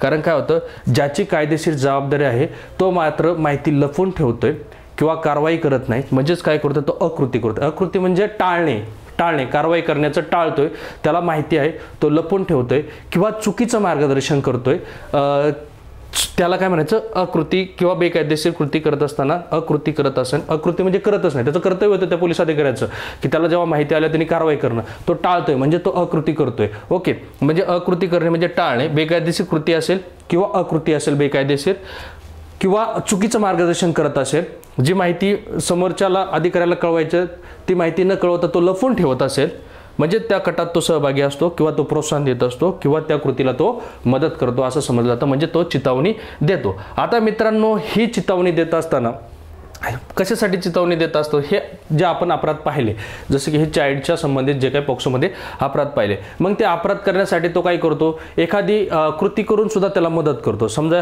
एखाद्या मुलीला उचलून चालवलं असेल लहान बालकाला, तर तो त्याच्यासाठी मदत करतो दुसरी अन्य कृती करून, म्हणजे गेट उघडत असेल किंवा त्याला स्वतःची व्हेकल देत असेल, त्याला माहीत असताना, जाणीव असताना, म्हणजे तो एखाद्याच्या कृती सहकार्य करून सुद्धा तो सुद्धा कटात सहभागी चितावणी दिला असं म्हटलं जातं. किंवा काय करतो, एखादा पदाचा गैरवापर करतो, समजा तो पोलीस अधिकारी तो त्याला मदत करतोय, जसं की आपण ते काश्मीरचं प्रकरण पाहिलं, किंवा तो काय करतोय, पदाचा गैरवापर करतोय, बळाचा वापर करतोय, हमला करतोय किंवा अपहरण अपहरण करतोय, अपहरण घडून आणतोय, त्या ठिकाणी जो व्यक्ती तिचा सांभाळ करत असेल त्या बालकाचा, समजा एखादा हॉस्टेलचा रेक्टर असेल किंवा अदर कोणी त्याचं जे संस्थेमध्ये तो बालक वाढत असेल, तर तिथं परवानगी देणारा, संमती देणारा जो कोणी व्यक्ती असेल, त्या संमती देणाऱ्या व्यक्तीला हा काय करतोय, प्रलोभन दाखवतोय, पैसा देतोय आणि त्याची संमती प्राप्त करून त्या बालकाशी असे अत्याचार करतोय, तरी सुद्धा तो सुद्धा चितावणीचा एक प्रकार होतो. आणि जेव्हा असा प्रकरण 16 लावल्या अशा कृती करण्यास कळा, तर त्याला त्या चितावणी देणाऱ्याला शिक्षा, जर चितावणीचा परिणाम म्हणून जर ती कृती झाली तर त्या चितावणी देणाऱ्याला सुद्धा शिक्षा त्या कृती करणाऱ्या अपराधा एवढीच आहे. लक्षात ठेवा, जे आपण आतापर्यंत पाठीमागचे शिक्षा कलम पाहिले, म्हणजे प्रकरण 17 चितावणीखोराला खतरा, चितावणीखोराला खतरा, हे लक्षात ठेवा. प्रकरण 17 चितावणीखोराला खतरा, म्हणजे लक्षात आलं, चितावणी देणाऱ्याला सुद्धा तेवढाच खतरा आहे जेवढा तो कृती करणारा अपराधी त्या प्रकारची कृती करतो आणि त्या कृतीचा परिणाम झालेला असेल की त्याने अशा प्रकारे लैंगिक हमला केलाय किंवा लिंग प्रवेश समिष्ट लैंगिक हमला केलाय किंवा जे पाठीमागचे जे अपराध आपण पाहिले, संभोग दर्शन परचित्रीकरण झाले, तर अशा कृती करणाऱ्या अपराधाला जी शिक्षा असेल, त्या अपराधाला जी शिक्षा असेल ती चितावणीखोराला सुद्धा शिक्षा असेल. कारण कलम 16 त्यांनी लावल्या होत्या चुकीच्या कळा, म्हणजे अशा अपराध करायला कळा लावल्या होत्या. आता कलम 18 हा प्रयत्न करण्यासाठीचा शिक्षा कलम आहे. प्रयत्न, या ठिकाणी अपराध होत नाही. तुम्हाला माहिती आहे अपराध होण्यासाठी काय गरजेचं असतं, पहिल्यांदा डोक्यात विचार येणं गरजेचं असतं, मग त्यासाठी काय करावं लागतं, त्याला विचार आल्यानंतर तो काय करतो, पूर्वतयारी करतो, मग प्रयत्न करतो आणि मग अंतिम कृती म्हणजे अपराध होतो. तर असू द्या, ह्या 4 स्टेप असतात अपराध करण्याच्या, तर प्रयत्न करतो. आता तुम्हाला माहिती IPCचा 511 कलम काय सांगतो, जिथं प्रयत्न करण्यासाठी शिक्षा नसते तिथं 511 असतो. जसं की खुनाचा प्रयत्न केला तर IPC 307 नुसार अपराध होतो, किंवा जबरी चोरीचा केला तर आपल्याला माहिती 393, म्हणजे जे काही त्या प्रयत्नासाठी काही शिक्षा कलम IPC मध्ये पाहिले किंवा ज्याच्यासाठी तरतूद नाही त्याच्यासाठी 511 पाहिलं. अगदी 511चं स्वरूप इथे IPC 511चं स्वरूप काय होतं की अपराध जे असतात आजन्म कारावासापर्यंतचे किंवा अन्य कारावासाचे अपराध जे असतात त्या अपराधाचा प्रयत्न झालेला असेल आणि त्यावेळेस कमाल निम्म्यापर्यंत कारावास व द्रव्यदंड किंवा दोन्ही. द्रव्यदंड म्हणजे किती, जेवढा असेल तेवढा, ज्या अपराधाला द्रव्यदंड असेल तेवढाच उपबंधित द्रव्यदंड, पण कारावास मात्र कमाल निम्म्यापर्यंत. आता मित्रांनो, यांनी काय सांगितलं, जर त्यांनी आजन्म कारावासाचा अपराध केला, आजन्म, सेम 511चं स्वरूप इथं कलम 18ला. लक्षात घ्या, मी 511 मुद्दा म्हणून का संदर्भ देतोय, कारण ज्यांनी 511 केला त्याला लगेच 18 समजायला सोपं जाईल. आजन्म कारावासाचा अपराध केलेला असेल त्याने पोक्सोमध्ये, आजन्म कारावासाचा अपराध केलेला असेल पोक्सोमध्ये, तर त्याचा निम्मा, कमाल निम्मा कारावास त्याला दिलाच पाहिजे. आता तुम्ही म्हणा सर आजन्माचा निम्मा कसा करायचा, IPC 57 काय सांगतो, आजन्म कारावास 20 वर्षाच्या समतुल्य समजावा. मग 20 वर्षाच्या समतुल्य समजावा म्हणजे 10 वर्ष तरी तिथं त्याला भेटलीच पाहिजे शिक्षा, लक्षात घ्या. आणि किंवा आजन्म कारावास सोडून इतर अन्य कारावास असेल, त्या अन्य कारावासाच्या, लक्षात घ्या, अन्य कारावासाच्या कमाल निम्म्यापर्यंत कारावास व त्या अपराधाला असणारा जो काही द्रव्यदंड आहे तो, अशा शिक्षा त्याला अपराध करण्याचा प्रयत्न करणाऱ्याला असेल. अशा प्रकारे मित्रांनो, आपण जे प्रकरण 4 टोटल ह्या कायद्यामध्ये 9 प्रकरणं आहेत आणि 46 कलम आहेत. आपण आतापर्यंत अभ्यासात टोटल प्रकरण 4 याचा अभ्यास केलेला आहे. नंतर आपल्याला कार्यपद्धत, न्यायालयात कसं चालतं, पोलिसांनी जबाब कसे नोंदवून घ्यायचे, अतिशय महत्त्वाच्या गोष्टी आहेत, ते माहितीच असलं पाहिजे. हे जरा किचकट भाग होता, कठीण भाग होता, मी सोप्या पद्धतीने सांगण्याचा प्रयत्न केला. तुम्हाला पार्ट 2 पाहण्यासाठी किंवा पुढचा भाग पाहण्यासाठी तुम्हाला ॲप्लिकेशनवर यावं लागेल आणि ॲप्लिकेशनची लिंक आपण डिस्क्रिप्शनमध्ये दिलेली असेल त्यावर येऊन किंवा ॲप्लिकेशनला जे विद्यार्थी आहेत ते लगेच दुसऱ्या पार्टमध्ये उर्वरित लेक्चर पाहू शकतात. धन्यवाद. अशाच प्रकारे डिपार्टमेंटल PSI परीक्षेसाठी आपण जे काय मायनर कायदे घेत असू किंवा मेजर कायदे घेत असू त्या सर्व कायद्यांचा ज्या काही कलम लक्षात ठेवण्याच्या ट्रिक्स असतील ते आपण देत असतो. सोबतच त्यांच्या कन्सेप्ट आपण त्या ठिकाणी क्लिअर करत असतो. तुम्हाला हा पोक्सोचा संपूर्ण कायदा समजून घेण्यासाठी तुम्हाला अभिनव नो भारत नावाचं ॲप्लिकेशन प्ले स्टोअरवरून इन्स्टॉल करायचं आहे किंवा तुम्हाला डिस्क्रिप्शनमध्ये लिंक दिलेली असेल त्या ठिकाणून तुम्ही ती लिंक प्राप्त करून तुम्ही ॲप्लिकेशन इन्स्टॉल करायचे. तिथं तुम्हाला काही फ्री लेक्चरही पाहायला भेटणार आहेत. सोबत ज्यावेळेस तुम्ही आपले लेक्चर कराल किंवा कायद्याचा अभ्यास कराल B1 कोणाच्याही बॅच लावलेली असो तुम्हाला जे अपेक्षित किंवा गरजेचं असणारं मॅन्युअल जे क्लास मॅन्युअल म्हणून मी तयार गेलेलं आहे ते स्टडी मटेरियल नावाच्या फोल्डरमध्ये फ्रीमध्ये उपलब्ध आहे. ते तुम्ही मॅन्युअल जोपर्यंत तुम्ही उपलब्ध करून घेत नाही त्याच्या प्रिंट मारत नाही तोपर्यंत तुम्हाला स्वतःच्या नोट्स तयार करता येणार नाही किंवा स्वतःला जर काही मटेरियल बाहेरून भेटत असेल काही गोष्टी तुम्हाला बाहेरून समजत असेल तर तुम्ही तिथं लिहून घेणार आहेत आणि त्या लिहिण्याचा फायदा तुम्हाला रिव्हिजन करत असताना खूप फायद्याचा ठरेल. म्हणजे तुम्हाला भरमसाठ पुस्तके वापरण्याची गरज असणार नाही. बरं, आता आपला कोर्स काय असणार आहे? आपल्या कोर्सची फी तुम्हाला माहिती आहे अगदी कमी आहे 3,499. 3,499 जरी आपल्या कोर्सची फी असली तरी जे पहिले 100 मुलं येतील त्यांच्यासाठी आपण आता ऑफर लॉन्च केलेली आहे 20% आणि मग तुम्हाला ती फी 2800 पर्यंतच तुम्हाला कोर्स मिळून जाईल. पण आता यूट्यूबचा व्हिडिओ अपलोड झाल्यापासून जर ते 100 मुलं 2 दिवसात संपले तर ऑफर संपली. म्हणजे तुम्हाला जेवढ्या लवकर तुम्हाला ते ॲडमिशन घ्याल तेवढ्या लवकर तुम्हाला त्या 100 मुलांच्यात तुम्हाला ती ऑफर उपलब्ध होईल. म्हणजे 2800 रुपयामध्येच तो कोर्स उपलब्ध होईल. आता या कोर्समध्ये मी तुम्हाला नेमकं काय देणार आहे तर तुम्हाला राज्यघटना संपूर्ण दिली जाणार आहे. जर तुम्हाला राज्यघटनेचा स्वतंत्र कोर्स घ्यायचा माझा म्हटलं तरी तुम्हाला तिथं 1500 रुपयापर्यंत पे करावं लागतात. परंतु इथं राज्यघटना तुम्हाला संपूर्ण अभ्यासक्रम राज्यघटनेचा या ठिकाणी उपलब्ध असणार आहे आणि सोबतच तुम्हाला लॉचा सिलेबस संपूर्ण कव्हर केला जाणार आहे आणि कोर्स कालावधी पूर्णपणे 1 वर्ष तुम्हाला उपलब्ध असणार आहे. 1 वर्ष तुम्ही तो कोर्स पाहू शकता आणि कितीही वेळा पाहू शकता. डाउनलोड करून तुम्ही कितीही वेळा वर्षभर पाहू शकता. तुम्हाला परत इंटरनेटची गरज पडणार नाही. आयोगाचे मागील प्रश्नही आपण या ठिकाणी घेणार आहोत. सोबत कलम पाठ करण्याची अजिबात आवश्यकता नसून मी तुम्हाला कलमच्या ट्रिक्स त्या ठिकाणी देणार आहोत. मायनरच्या जो प्रत्येक कलमाच्या ट्रिक्स मी तुम्हाला इथे देईल जेणेकरून तुम्हाला पाठांतराची गरज पडणार नाही. सोबतच तुम्हाला ही मॅन्युअलची PDF उपलब्ध असल्यामुळे तुम्हाला भरमसाठ पुस्तकं वापरण्याची गरज नाही. फक्त लेक्चर केलं, महत्त्वाचे पॉईंट्स तुम्ही मॅन्युअलमध्ये लिहिले. मॅन्युअलमध्ये अर्ध्या काही गोष्टी आम्ही देत असतो, टायटल म्हणा, कलमाचे नंबरिंग म्हणा. तर तुम्हाला फक्त त्या ठिकाणी मी सांगितलेल्या कलमाच्या ट्रिक्स आणि काही कन्सेप्ट काही उदाहरणं लिहून घ्यायचे असतात. तर तुम्हाला कोणाला काही डाऊट असेल तर तुम्ही मला संपर्क करू शकता. माझा कॉन्टॅक्ट नंबर याच्यावर दिला पण परत लिहून देईन 98 90 90 43 97. आणि बरेचसे विद्यार्थी आग्रह करतात की सर तुमच्या ग्रुपला जॉईन करा. आता खूप सारे कॉन्टॅक्ट माझ्याकडे आलेत परंतु मी सर्वांना एक आग्रह करेल की तुम्ही माझा टेलिग्राम चॅनल आहे @PSI गुरु त्याच्यावर जॉईन व्हा आणि लवकरच जे काही ग्रुप बनवले जातील व्हॉट्सअपचे त्याला तुम्हाला अटॅच करायला मलाही सोपं जाईल आणि त्यावर मला तुम्हाला नोटिफिकेशन किंवा सांगता येईल. ॲप्लिकेशनवर तर नोटिफिकेशन देताच येईल परंतु जे काही विद्यार्थी माझ्याकडे ॲडमिशन नाही घेणार त्या सुद्धा विद्यार्थ्यांना लाभ भेटावा म्हणून त्यांनी @PSI गुरु हा टेलिग्राम चॅनल जॉईन करून घ्या. तिथं तुम्हाला सर्वांसाठी प्रश्नही दिले जातील, काही मटेरियलही शेअर केलं जाईल. सोबत जे बॅचला जॉईन असतील त्यांना निश्चितपणे ते मटेरियल मिळणारच आहे. ते प्रश्नाचा सरावही त्यांना असणारच आहे. परंतु जे कोण बॅचला नसते ज्यांनी कोणी आधी कोणाची बॅच केलेली असेल किंवा त्यांना वाटतं नाही मी आधी 2 मेन्स दिले तर मला काही बॅचची गरज नाही, परंतु जे जुने असू नवीन असू सर्वांसाठी ही बॅच उपयुक्त ठरेल. त्यासाठी मी तशी मेहनतही घेतलेली आहे आणि तुमचे जे आता तुम्हाला कोर्समध्ये IPC CRPC एव्हिडन्स हे कायदे उपलब्ध करून दिलेले आहेत. पॉलिटीचा कोर्स उपलब्ध करून दिलेला आहे. मायनर ॲक्टची सुरुवात झालेली आहे. त्याच्यामुळे मायनर ॲक्टचं जे तुमच्यापुढे जे चॅलेंज आहे ते तुम्हाला चॅलेंज म्हणून राहणार नाही. अगदी सोप्या आणि साध्या पद्धतीने तुम्हाला तिथं एक्सप्लेन केलेलं असेल. त्याच्यामुळे ते कायदे समजून घ्यायला सुद्धा तुम्हाला सोपं जाईल. तर ज्याला कोणाला कोर्स जॉईन करायचं असेल तर अभिनव भारतची लिंक डिस्क्रिप्शनमध्ये दिलेली आहे. ॲप इन्स्टॉल करा आणि त्या ठिकाणी काही डेमो लेक्चर आहेत ते पाहून घ्या आणि मग नंतर निर्णय घ्या. धन्यवाद.